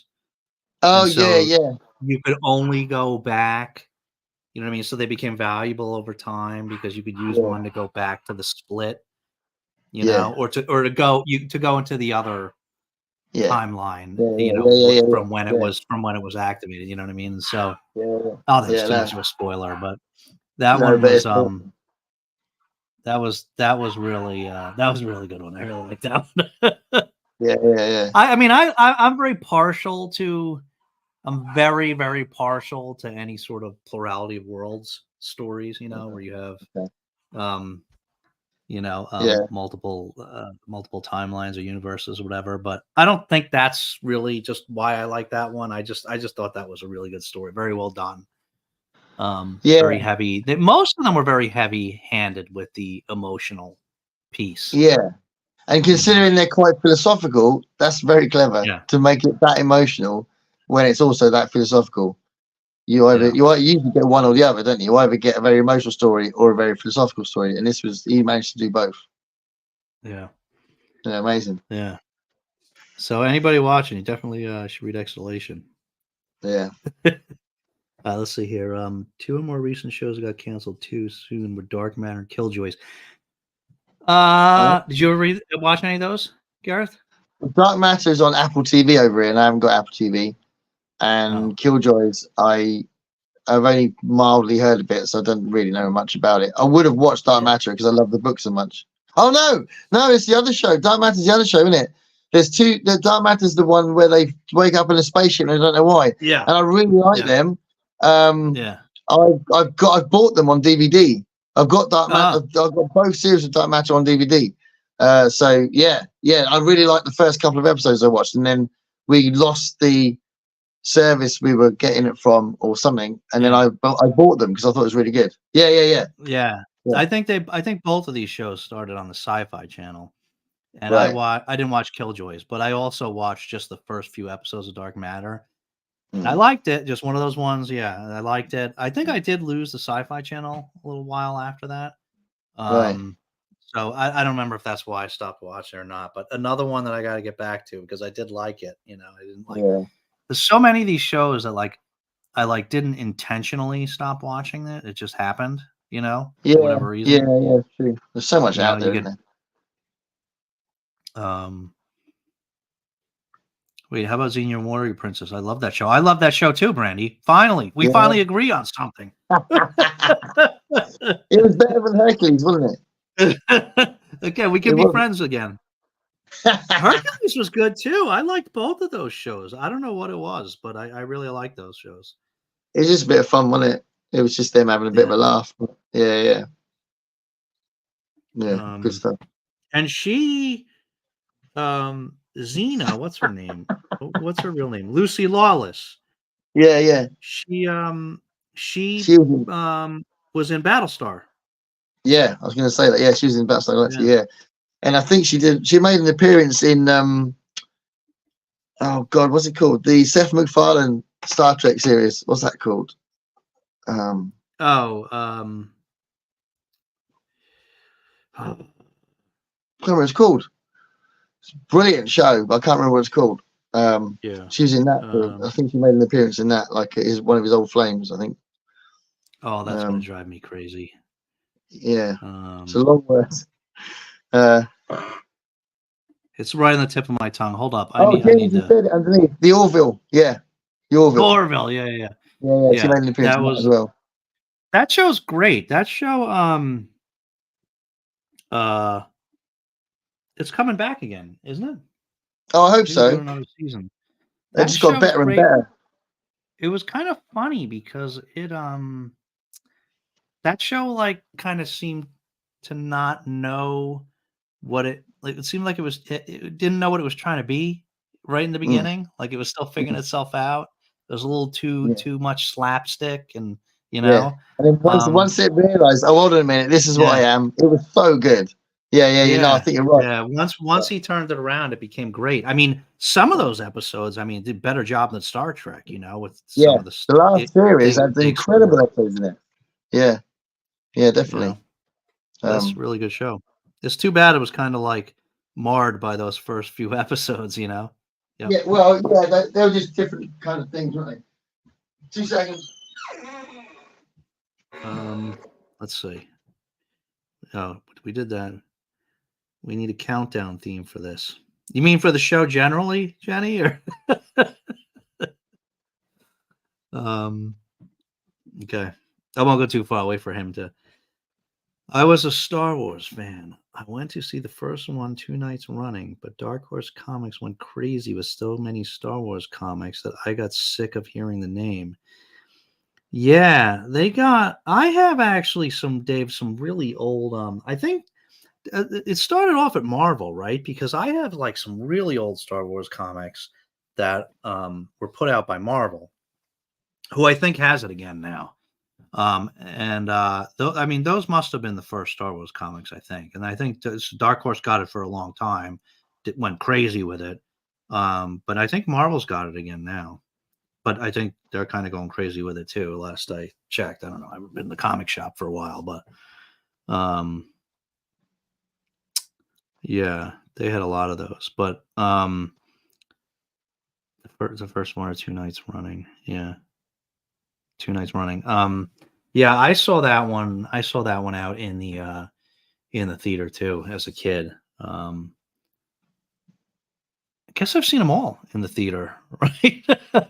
I think I've seen them all in the theater. But I don't know. How you guys feel about the Star Trek fans out there? How you guys feel about the ones that are not part of the regular? I don't know what you call it, the 3 trilogies that made 9. These little filler ones that they've had in between, like Solo, and what was the other one? For what was that one called? It was like a standalone, but they connected it. What was the name of it? I think it was the first standalone that they did. Oh, I can't. I'll have to scan down. Who's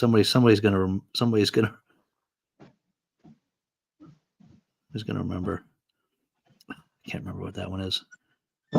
Oh, here he is. Okay, so we just pulled up Dave's comment here. Okay. And so we were talking about the comics that I think originally I have old Star Wars comics that were Marvel. I think Marvel had it, then Dark Horse got it for a long time, and now it's back with Marvel again. Yeah. But I bought the comics as well. I remember there was a character, was a big rabbit. You remember the big rabbit? Binks? No. In the original Star Wars Marvel comics, like when the first film came out in the 70s. Rabbit? Yeah, there was like a man-sized rabbit was one of the characters. Oh, I don't remember that. Yeah, I remember that. Yeah, that's probably the only thing I remember from the comics. It must have stayed in my memory. But what was the name? I just started talking about the movies. What was, because then like when Disney got it and they went outside the there's the 9 chapters, but they went outside of that and started to do the solos, like the standalones, like Solo. And what was that first one that was a standalone? Rogue One? Do you remember what the name? Rogue One, that's what it is. I couldn't remember the name. Yeah, that Rogue was a One's good amazing. One. Yeah, that's that again. Like Andor, that is different to the others. I think it's much more serious and intense, and much more kind of like takes itself seriously in a way that Star Wars doesn't tend to take itself seriously. And Andor's like that. Yeah. All right, let's see. Dave says, then the second batch of movies got slated to the extent that I decided not to bother, and I just never got back into it. Well, that second batch, chapters 1 through 3, were admittedly not the best, but No, I think. I mean, I didn't. Yeah, it's weird, isn't it? Because you can't. I don't know. I feel gentler on them, but I remember when they came out thinking, "What is this?" And I didn't like. I didn't like lots about the first one. I didn't like. I didn't. I didn't like the Anakin and Padme scenes in the second one, and I hated the reason why Darth Vader became Darth Vader in the third one, just because he had a few nightmares. It was like, what? This is a stupid reason for him to become Darth Vader. But so yeah, I think the third one had problems, but you know. I don't know. You enjoy being in the world a little bit, so you like some of seeing some of the characters, but definitely they could have made much better prequels. I think. Yeah. Yeah, I think they're some of the weakest things in Star Wars. Good night, Fred. If you're still here. Bye, Fred. Jenny saying bye. Good night, Fred. Will you show us the book again, Dave, please? Oh, Exhalation. Oh, that might be. Oh yeah. It's called Exhalation. Ted Chiang. Yeah, honestly, we're both saying that it's such a special book. Yeah, Exhalation is one of the stories in there, which was not the best story. I mean, I liked it. It was good stuff. They were all good. I mean, it was a good story. Yeah, there's only about 9 pages or something that story. I'm not sure why it must be his favorite, I guess, if he titled the book after that story. But yeah, or maybe he thought it summed up the book's kind of tone or something. Maybe. Yeah. Oh, have to Google it. Xena certainly had her charms. The show is okay too, I guess. Hi, dropping out. Hey, Margaret. A very busy day, but nice to see you live. You too, Margaret. Oh my goodness, almost 3 hours long. We don't do it any other way, Margaret. Come on now. Lovely, nice. It's like tantric live streaming, isn't it? Jenny's like such a trooper. She's always with us here like the whole time. Yeah, Jenny was here when MJ was stealing the show from me. Yeah.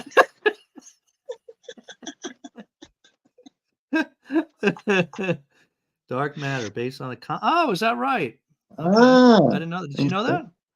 No. Yeah. Glad we finally agree. Oh, on Xena.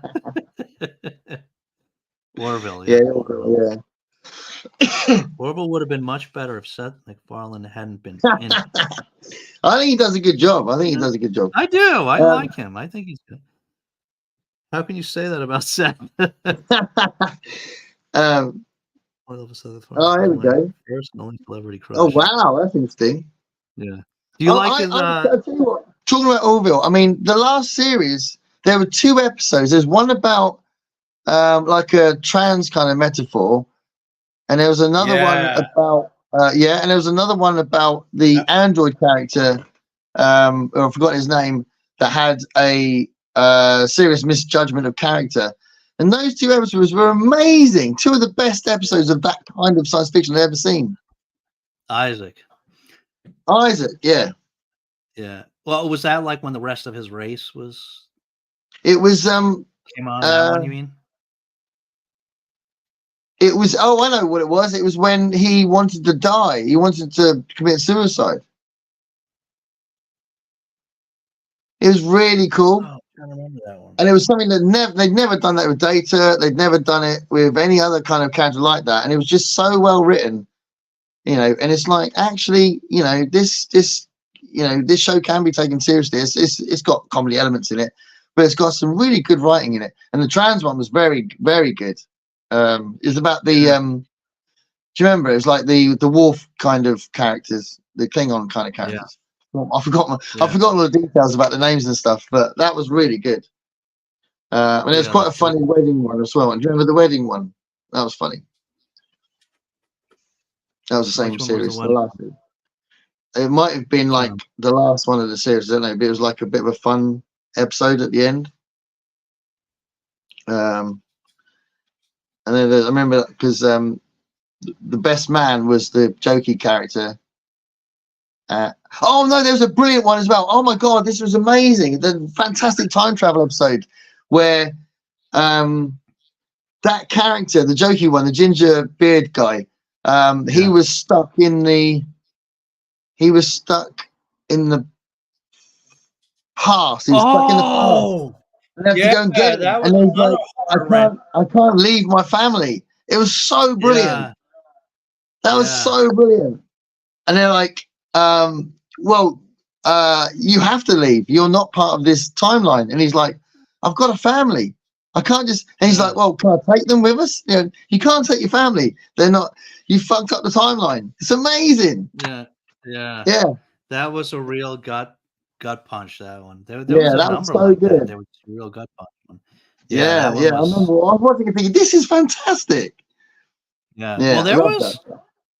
I don't know if you remember. There was. It's not exactly the same, but similar vein was there. There was a Next Generation episode. Do you remember where Picard lived a whole life down on that planet? That is my in just a matter of moments. Second favorite ever episode of the Next Generation, The Inner Light. Yeah.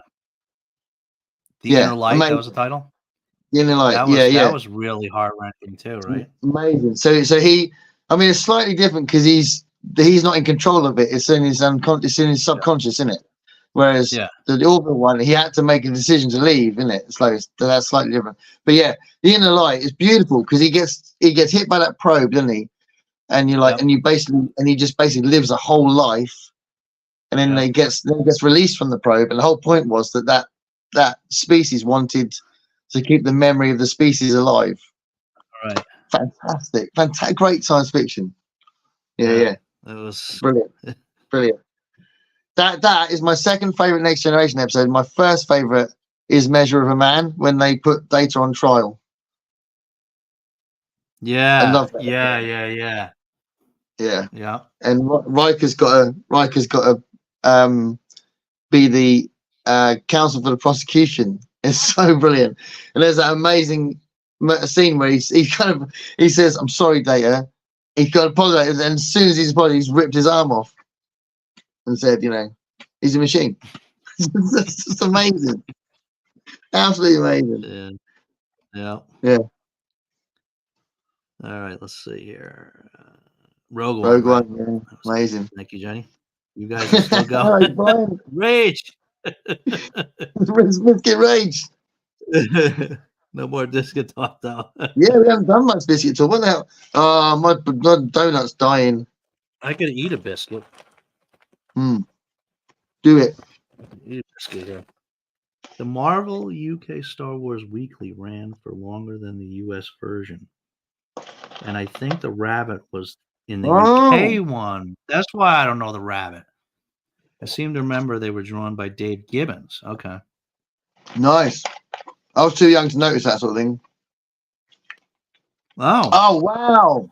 What did you think, Brian? Tell us what you think. Have you seen Dune 2 yet, Dave? No.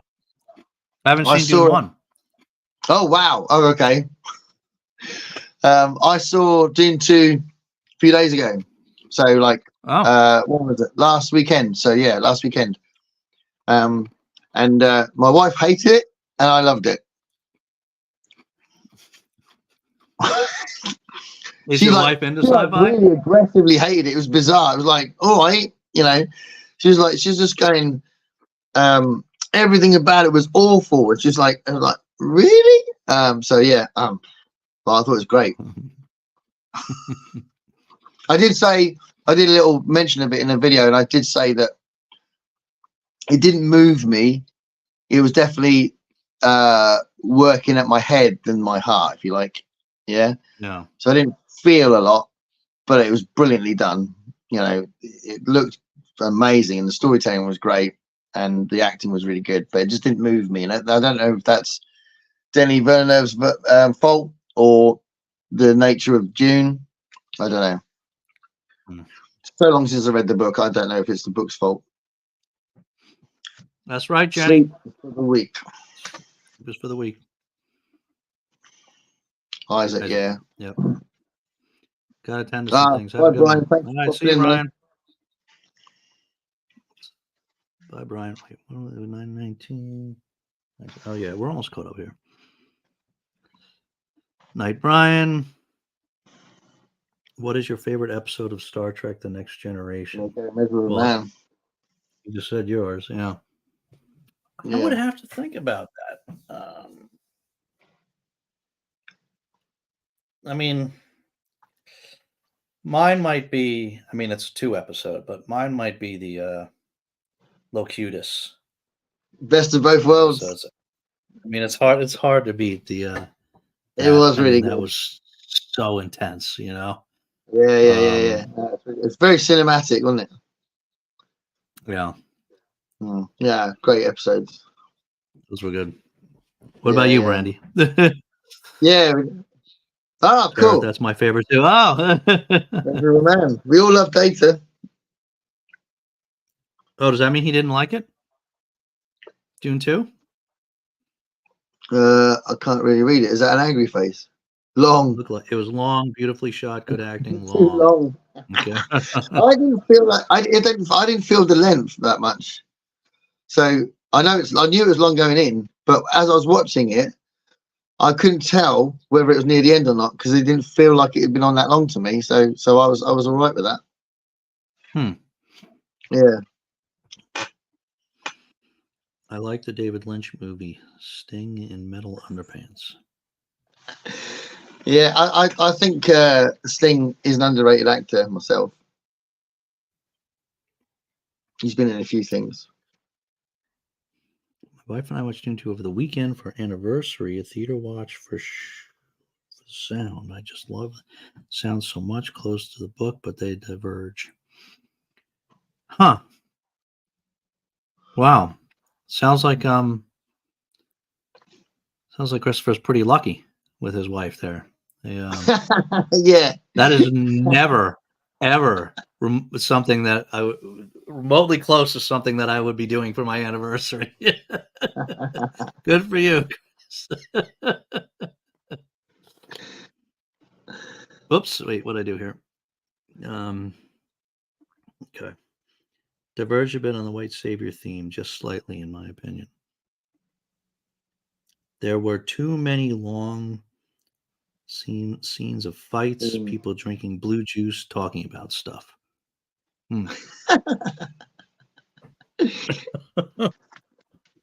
Long fights. I thought the fights were quite short. I don't remember there being a particularly big battle or anything. Like if you watch something like Return of the King, or any of the 3 Lord of the Rings films, the battles are long. I don't think there's a battle anywhere near as long. I mean, unless I'm missing something, or it just didn't feel as long. But I don't think there's an equivalent in Dune 2. I think they're quite short. I don't know. Has Brian seen the Lord of the Rings films? Did he feel like they were even longer? I don't know. Randy didn't like the first part. She had no desire to see the second. How long were each of these movies?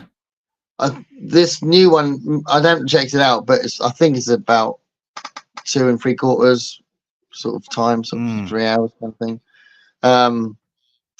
I think the first one is different. So I think they changed the pace of the second one. It feels like because of I don't know where it sits in the book as far as how the structure of the book works, but clearly I'm going to not hopefully spoil it too much, but I think they wanted to end the first one when the main characters joined with the Fremen. Once he's there, that's like, okay, part 2 is going to start, and loads happens in the second one. The loads and loads of plot happens. It's like characters that weren't in the first one. There are, to be fair, some of the characters that weren't in the first one are massively bit parts that were probably bigger parts in the book. But again, it was long enough, so it didn't need to be any longer. But you could tell that some characters were very small in the film. Better not be about to disrespect Lord of the Rings. They write big books and films. Jenny, I think the 3 Peter Jackson Lord of the Rings films are masterpieces. Absolute masterpieces. And I love the books. So, yeah. I'm with you on all of that. I think I think even in 50 years' time, I think we'll still say it's insane what Peter Jackson did, and the other two, Francesca Walsh and Fran Boyens, isn't it? Freya Boyens. The three of them created that themselves, and it's just insane. You know, to get that much right. You know, beautiful imagery, amazing costumes and makeup, and the whole look of it. The casting was perfect for every single character in Lord of the Rings, and they took all the right bits from the book, I think, that worked in a film. Just amazing. Absolutely perfect. Amazing. Olive's trying to get in. Olive's trying to get in. But yeah, I don't know what the comments are on this yet, but I think I still am shocked. It doesn't matter how many times I've seen it. I've seen the Lord of the Rings films so many times, but I'm still shocked at how good it was. You know, you expect a film to be great, but still like, yeah, but obviously there are faults, but I can't think of any faults with the Lord of the Rings films. Amazing. You got a lot of biscuits tonight, man. A lot of biscuits. I've had my donut. I've had a wagon wheel. I might actually open these now. I think I'm going to open me dark chocolate digestive. So I'm being really careful. These are better for a diabetic because they're dark chocolate. All right. So if the sugar police are watching, I'm being a good boy.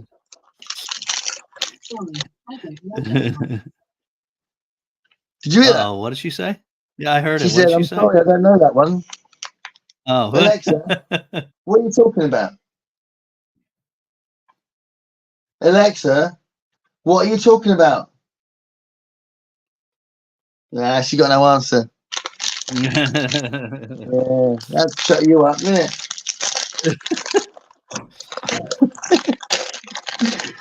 I have a lot of takes though to make me feel alive. What's that? Not sure.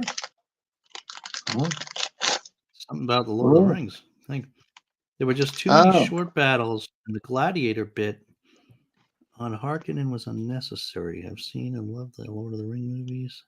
There were a couple of added fight battle scenes that weren't necessary. Wouldn't it be funny if the girls were the ones to defend a boy's adventure? Wow. Yes. I love that for a 20-year-old franchise, it still looks amazing. Yeah, that's kind of like what you were saying before. Stuff hasn't advanced that much recent years. Dark chocolate is the best chocolate anyway. Yeah. We may be slight fans of my family. Alexa doesn't believe you. Oh, that's supposed to be hot takes. Oh.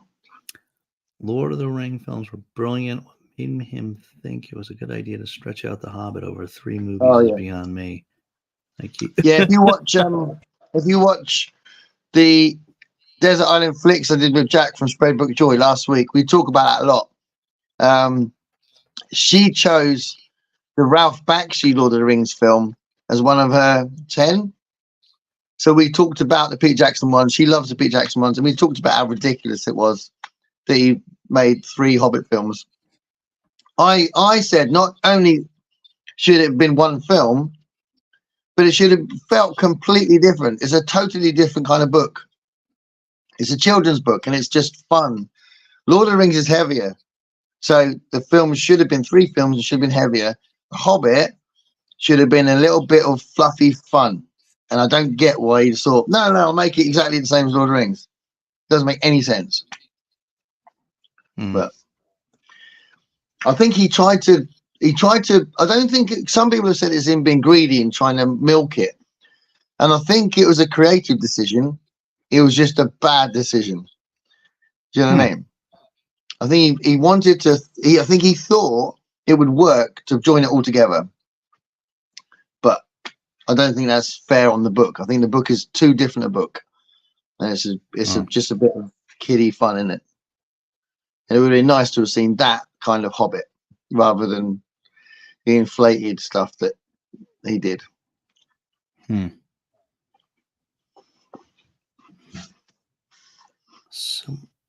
Oh wait, Gareth, do you have chocolate on the corner of your mouth?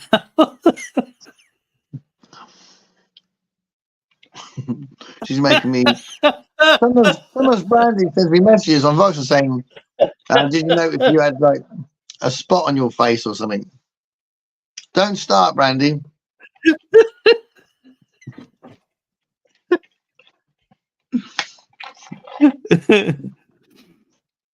Someone on YouTube made a cut of Hobbit that follows the book more, just the Bilbo stuff. Oh, that's funny. It just I haven't seen any of those. No, I haven't seen that. I haven't seen any of those. I haven't seen any of the Hobbit movies actually. So that's kind of. I mean, I can't imagine what the book was. Not only like you said, more for more of a younger audience, but it was. I mean, it was short. I don't know how you squeeze 3 movies out of that, but I haven't seen them. Well, only by adding loads of stuff. That's the thing. No. My phone battery's running out. No. Where is it? Where's the battery? Oh, that's good. That's a good end. There's more like I can reach the PowerPoint. Yeah, it's been going a while. We're at over 3.5 hours here. Is it over 3.5? Yeah. Right. Well, not you, but me. Yeah. Right. Let's see if that helps. Hope if as long as the charging is stronger than the video making the power go down, we're all good. I'll watch it. If it goes up, we're all good. Oh, where did I go here? I think he wanted to make 2 movies, and the studio forced him to make 3. He didn't even need to make 2 though. See you, Brandy. See you, Brandy. Did he even need to make 2? Yeah. No. I mean, originally the director was Del Toro. That would have been awesome to see Del Toro do it. But he left the project. I don't know why he left the project, but yeah. In the middle? Yeah, he was signed up and he did start he was in the pre-production part of it, and then he just didn't want to do it anymore. So Peter Jackson, he was producing when Del Toro was supposed to be directing. Peter Jackson stayed as a producer for the project, and then when he left, he went, "Okay, I'll direct then," and then added loads of extra stuff to it. Okay. All right, Brian's out. See you, Brian. Thanks, Brian. No. They want his idea. That's interesting. Whose idea was that then? That's interesting. What we're finding out there. Time Travel Reads here. I saw the first movie when it came out, and it was so bad that I didn't go back for the rest. Nice, Brandy. Even the Hobbit films were better than that terrible TV series. TV series. I don't know the TV series either. I don't know the TV series. Oh, no, series? I know what you mean. He means the Power of the Ring thing. Was it called the Power of the Ring? Hold on, Ring of Power. Oh, which was majorly disappointing. I was up for taking on any of those changes they were going to do if they made a good show, and it was bad. Nothing seemed to matter. Everything seemed weird and pointless. And I'm a half full guy, and I didn't like the series. It's got to be bad if I don't like it. Good night. We do not speak of that abomination. The Hobbit was not only one book; it was much Yeah. shorter than any Lord of the Rings books, right? Yeah, it's a slight little thing. One film would have been fine, and it could have been like, I don't know, a family film. It could have been like, I don't know if there's an equivalent, to be fair, because Hobbit's quite a unique book, but like it could have been like the same kind of tone as those classic 80s films that we were talking about. Like a never-ending story kind of tone to it, or Legend, that kind of thing. It could have had that feel. You didn't need to go mad with it. I don't know. I'd be interested to know if Peter Jackson feels differently about it now, or if he feels like he still stands by his decisions. I mean, with all of these though, if they're selling tickets, right? That's all the reason. That's all the reason you need. Yeah. I mean, you all went and saw it, right? Saw them, right? Yeah. I did. Yeah, I did. Yeah, we're all to blame, eh? By Brian. Studio interfered a lot. Yeah. Oops. What's going on here? That's such an old story, isn't it? Studio interfering with a film and like making it far more than what it should have been, sort of thing. Yeah. I wonder if we will see amalgamations of books like The Hobbit and film in the future, like tailored experiences. I'm not totally sure what I'm trying to say. Amalgamations of books like The Hobbit in film in the future. So like maybe just like a expanding on the books, and or maybe little snippets, little bits of the stories. Maybe, I don't know. You don't normally get that. I mean, if there's a reboot and they only wanted to take one part of the story, and then later on the same people did another part of the story, that might be how they did it. But I don't think anyone would deliberately just do chunks of different parts of the story, would they? Yeah. That's the one I couldn't remember the title either. Which one are we talking about? That was probably when I said the Ring of Power. Oh, Rings of Power, yeah. As I said, just wait for the Farmergiles of Ham tetralogy. So what is that? I don't know what's that a reference to? There's a character. I think they're separate books. So so Tolkien wrote about Farmer Giles, and I think there's short stories that are in Middle Earth. So he's a character in Middle Earth, but he's not part of Lord of the Rings. That's how I remember it. Okay. I'm gonna try that light again. Whoops. Been getting up every 5 minutes today. There we go. No, that doesn't work. I need a plug. Oh yeah, that works. I've got the plug there. I'm gonna try and light up my face.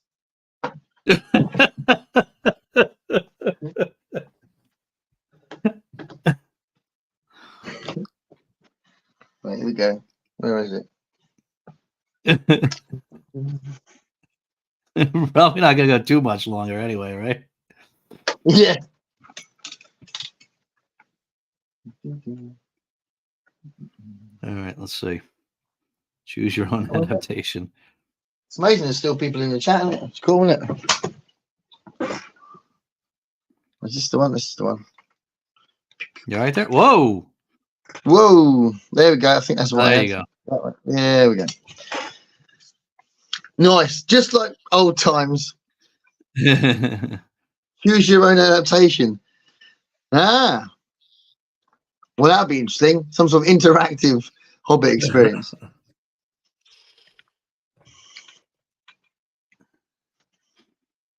Everything that happened in the film is close to the lore.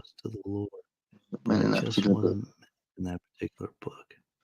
Yeah, a lot of it is. Yeah, he didn't make up everything. Some is just taken from the appendices, aren't they, in Lord of the Rings? Yeah, it's true. GOH is a very slim volume. I was joking about Jackson stretching into films. Yeah. To be fair, I missed that part of the joke, but yeah, it's cool. Hide in the shadows. You can hide your munchies. Yeah, were you having another wagon wheel back there? Is that what you were doing? I get it. Yeah. No, I'm happy to admit I'm eating biscuits. Oh, brother. Well, we You getting I think tired? we failed miserably. We failed miserably in covering all our topics again, didn't we? Well, no. Well, we talked about our homework, right? Yeah, we talked about homework. movies. We didn't actually talk about time management that much. We talked about the other two. Do you remember what your favourite historical bit in time management was? Or section? Because they're like long sketches, aren't they?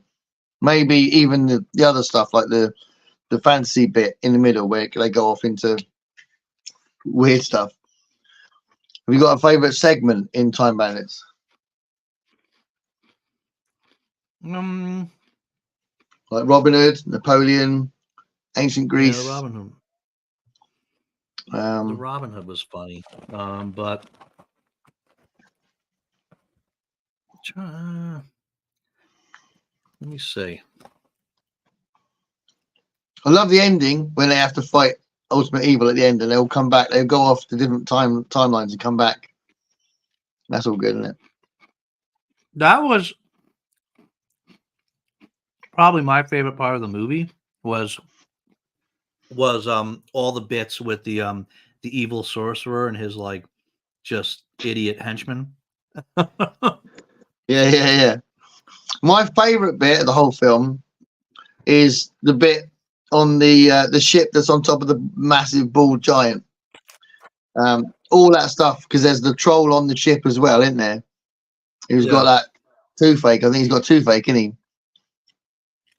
And then they make the giant get sleepy, so he falls left and jab that thing in his head, the needle. I love that. That's my favorite bit of the whole film. But I think I could watch a whole film with that sort of madness in it, and it'll probably end up being my favorite film. That film was actually probably a little like worse than I had hoped it was, or whatever. Oh, was it? I didn't remember it that well. I think I enjoyed it less. Sorry? Is that the weakest one for you out of the three of them? That's the weakest one. I'm not even done with Labyrinth yet, but yeah, Time Bandits I think is the weakest of the three. I mean, not that not that it was awful or anything like that, but it was like a little just, I don't know. It was just a little kind of just way too nutty. I don't even know how to describe it. It was just too weird. Too weird. Dave, the issue is you talk about something, then you move on. Then you read the comments on the previous subject, which sets things back a bit. I don't know. That's why it takes so long. Oh, boy. But the trouble is, though, if you read the comments, I mean, I do that with the film one, with my Desert Island Flicks. I always, before we go into another film, I read the comments on that film. But quite often the comments are about various things anyway. We don't always, not everyone talks about the same thing all the time, do they? So sometimes, I don't know. There's definitely there's some crossover with the comments, I think, as well. And it's just hard to navigate, isn't it? Because we want to chat as well. Yeah, it's tough to keep up, but we're getting better. We're getting better. Let's see. The ending was so good. I like that the henchman. Sorry, what were you saying? I was just wondering about whether we had covered our themes, but what's this one about?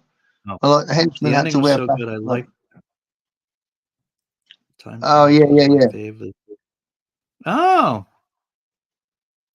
interesting. Yeah. Interesting. I like that. Chris did his homework, didn't he? I love it. This man's clearly watched all three films.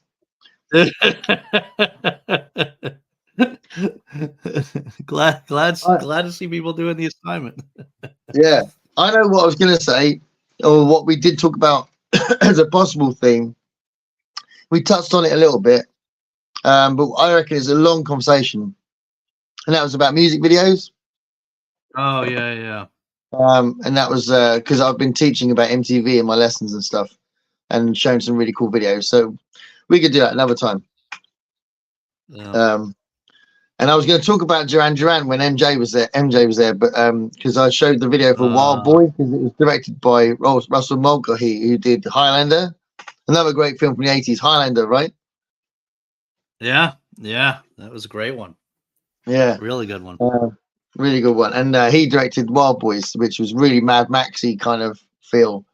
And I was telling the students that Mad Max was a big thing. There was loads of straight to video Mad Max rip-offs coming out, so clearly they went for that kind of feel for that video, so it's kind of cool looking at that kind of thing. But it was kind of nice to put that into the 80s theme if that was the thing. But yeah, we talked quite a lot about lots of different things from the 80s, which is quite cool. Like V, didn't expect to talk about V, but then Mike talked about it today in his video, so yeah, you gotta go watch that one now. Are you gonna get the Tarzan book? Am I gonna get the Tarzan books? Yeah, early on someone said that there was a big sale on. I probably missed that auction. Yeah, maybe. I got a bunch now though. I don't know if I need them. Like I really I did That's pretty well. Very philosophical reaction to missing an entire auction that you were interested in. So what was you going to ask? You're going to say something for him? Oh, my hold on. My problem is that there's so much interesting new stuff around that it's hard to find time to rewatch too. Of course, absolutely. This is why I generally don't reread books, because there's too many I haven't even read yet. Yeah, it's true. I've heard they're remaking Highlander 2 with possibly Henry Cavill as Connor. Huh? Really? I can see that.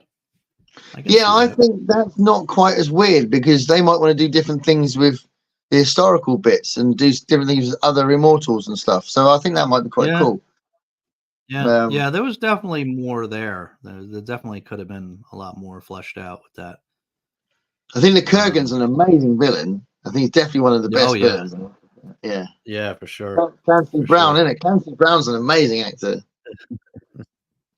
He's good at playing villains. Hey, so I'm just wondering, should we? Because we were talking about, just asking a couple times about potential shows to do rewatch series for.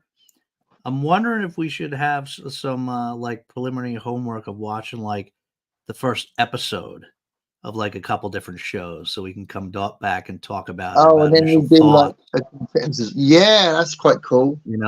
Like rewatch the first episode of Lost, rewatch the first episode of BSG, whatever else, couple different first episodes, so then we can kind of collect thoughts on what everybody thinks would be a good rewatch for a whole series. Could we wait until I know what I can get access to? Because I'm a bit worried about. Because literally about, I don't know, a month ago, I had everything. I had Disney Plus, Netflix, Amazon Prime, Now TV, which is all the Sky stuff, and my normal TV. I had all of that, and now I've only got Amazon Prime and Now TV. So if I take Now TV off, I'll get Disney Plus and Netflix, see what's on those. But yeah, we'll have a look. So I think Lost is on Disney Plus now, so that'll be all right. But I don't know about Battlestar Galactica. I don't know what that's on. But yeah, I think it's a great idea. If we say, is there a third program or just those two? I don't remember.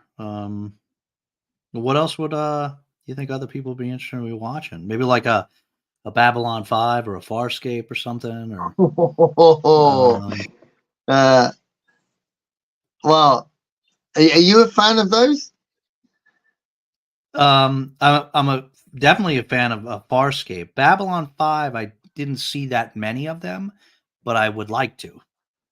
I'd love to do a Farscape one. That wouldn't really be a rewatch. That would be like a watch for me. What the Babylon 5? Yeah. Well, Babylon 5 is an interesting one because I think it was quite influential. I think it's the first time you had a full story over 5 seasons. And it's not perfect, and there are some weak episodes, but it's a massive achievement in storytelling on TV. I think Babylon 5, it really set the bar high. You know, Farscape's just mental, isn't it? Farscape was awesome. I mean, Dave clearly doesn't like the farting Muppet, as he calls him. But yeah, did you watch Peacekeeper Wars as well? Yeah. Yeah. Yep. So I loved all that, and then they got all the characters back for those 2 mini films, didn't they? It's a brilliant way to end it. But yeah, I mean, I'm up for that. I mean, what we could do, maybe I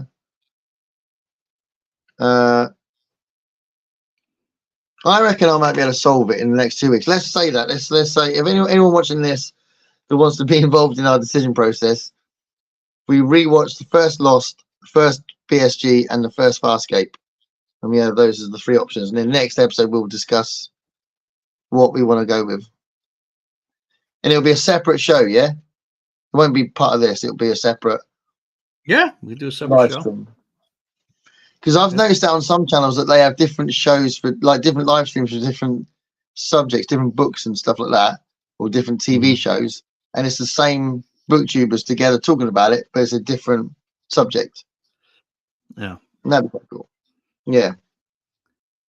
Although you have to check your calendar because you know there's only so many days in the week, so you could only do so many live shows. You know.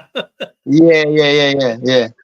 Well, I've got the next. I haven't announced it yet, and I'm waiting for my daughter to do the thumbnail. But the next Desert Island Flicks is actually going to be my daughter, so that'll be fun, and that's going to be during the Easter break. Okay. So yeah, so I want to leave it kind of like 3 or 4 week gaps for those. So it's almost like once a month.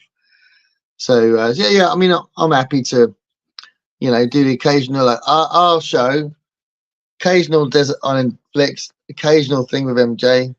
It's all good. Live streaming's fun, isn't it? It is. Doesn't matter if it's 2 in the morning. It would be 3 in the morning if your clocks hadn't gone back. I know, right? Can you hear my cat? Can you hear my cat from where you are? She's going mental. I don't know why she's going. I didn't. You might hear it. So is that the last comment? Okay, we saw that. I've heard. We got a couple more here. Yeah, right, we saw that. I liked Highlander, The Raven, quite a bit. You can't remake Highlander. There can be only one. But is it Connor or Duncan?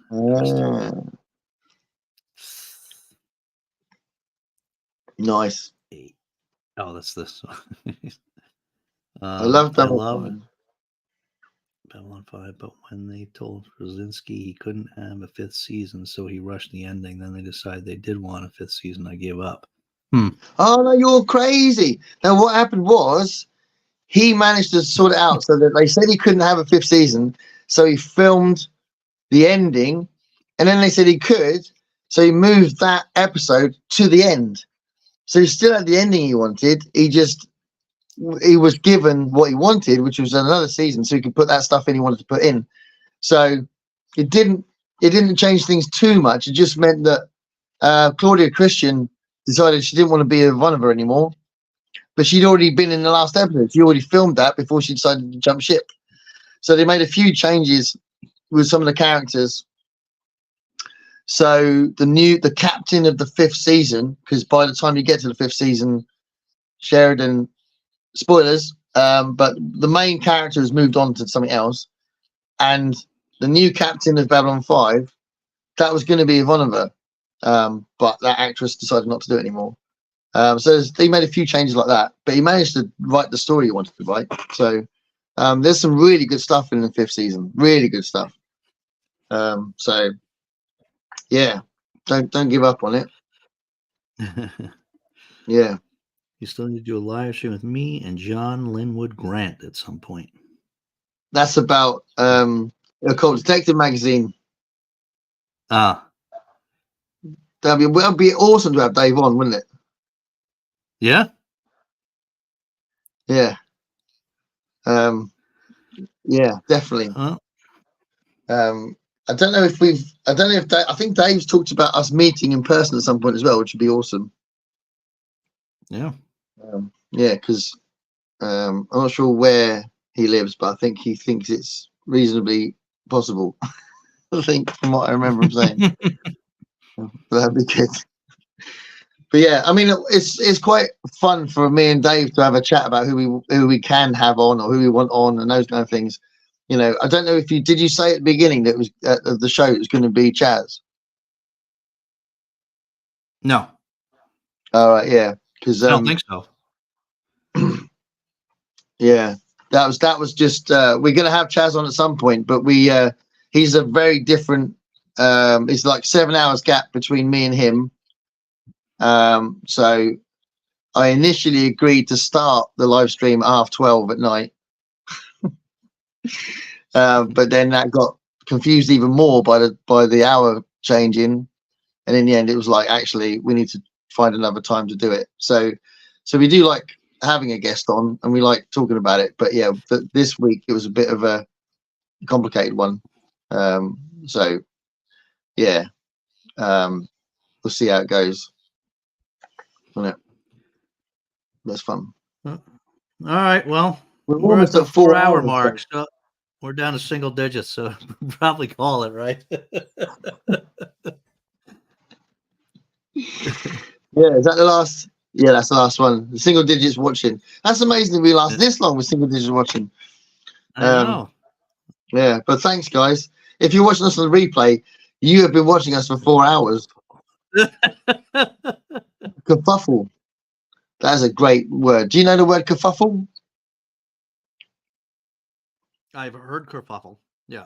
Yeah, that's a great word for how we were trying to get Chaz on, and it all got very complicated. It was a bit of a kerfuffle.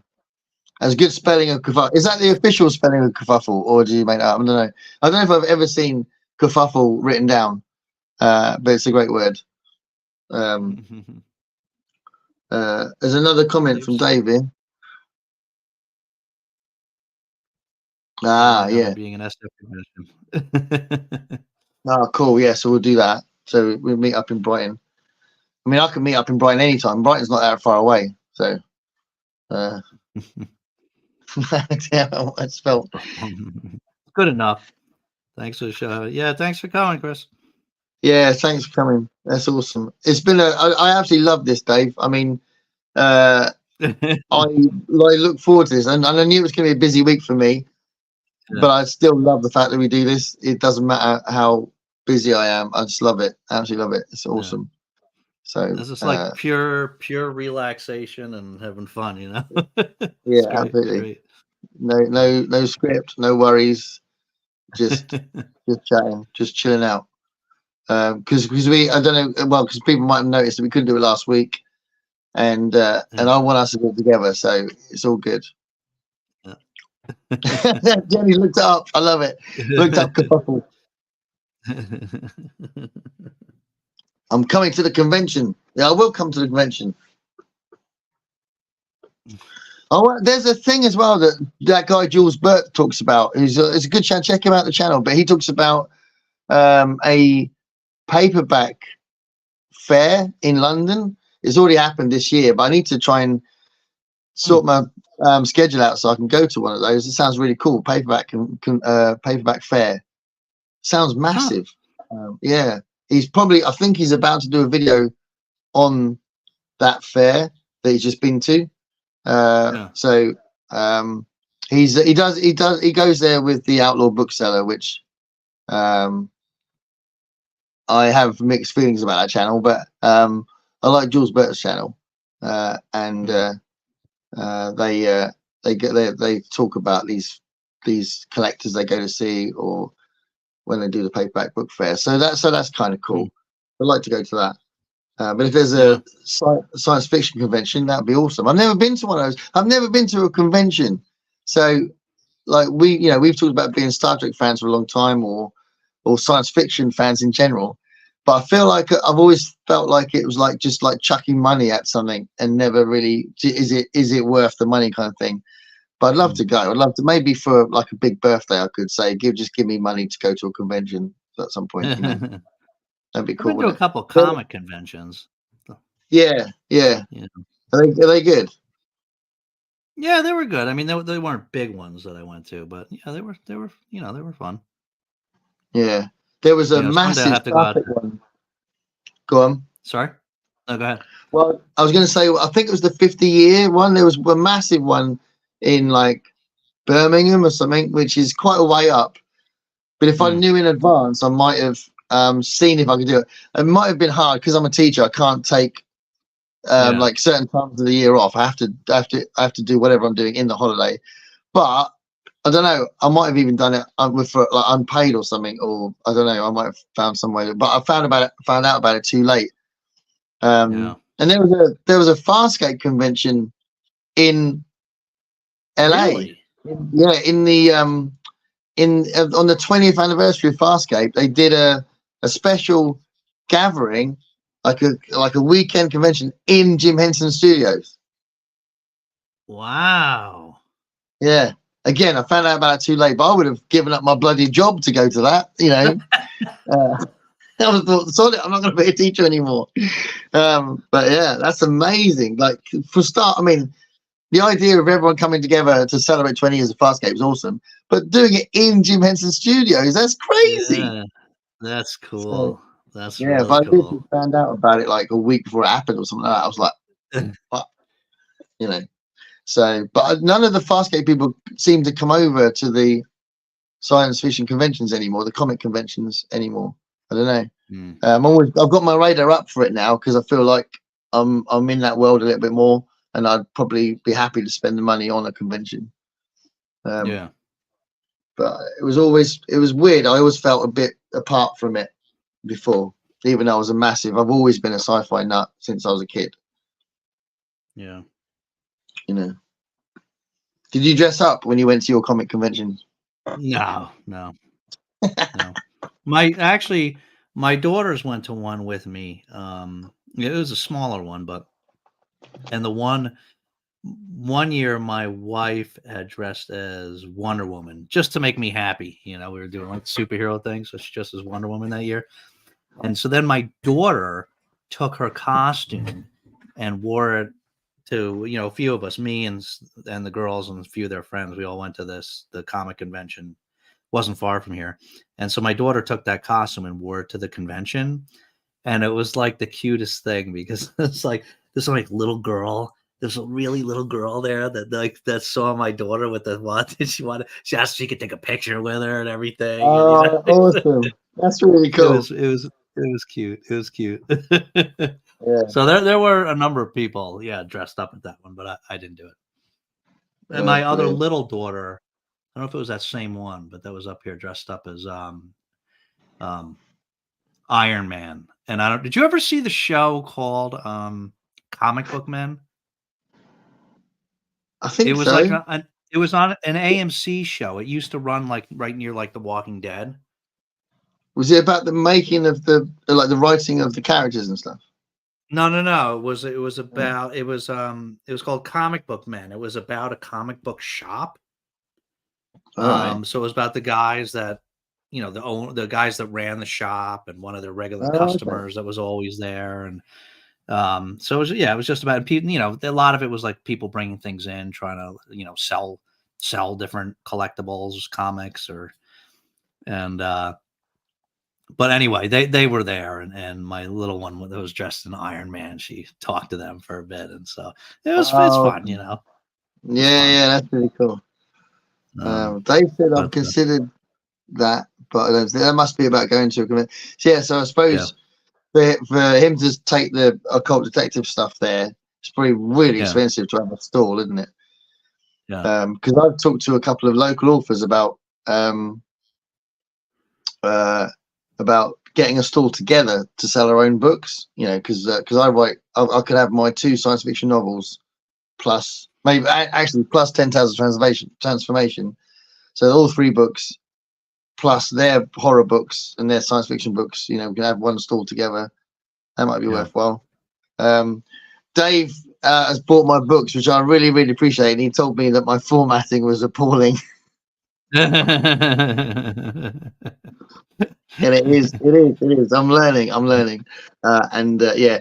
But I had another look at them, and I know I'm going to be biased, but I thought, oh, okay, well, that's not too bad. If I bought a book like that, I'd still read it. But then I'm going to be biased because I knew that was like 3rd draft or something. I knew it was best I could do. So yeah. Right.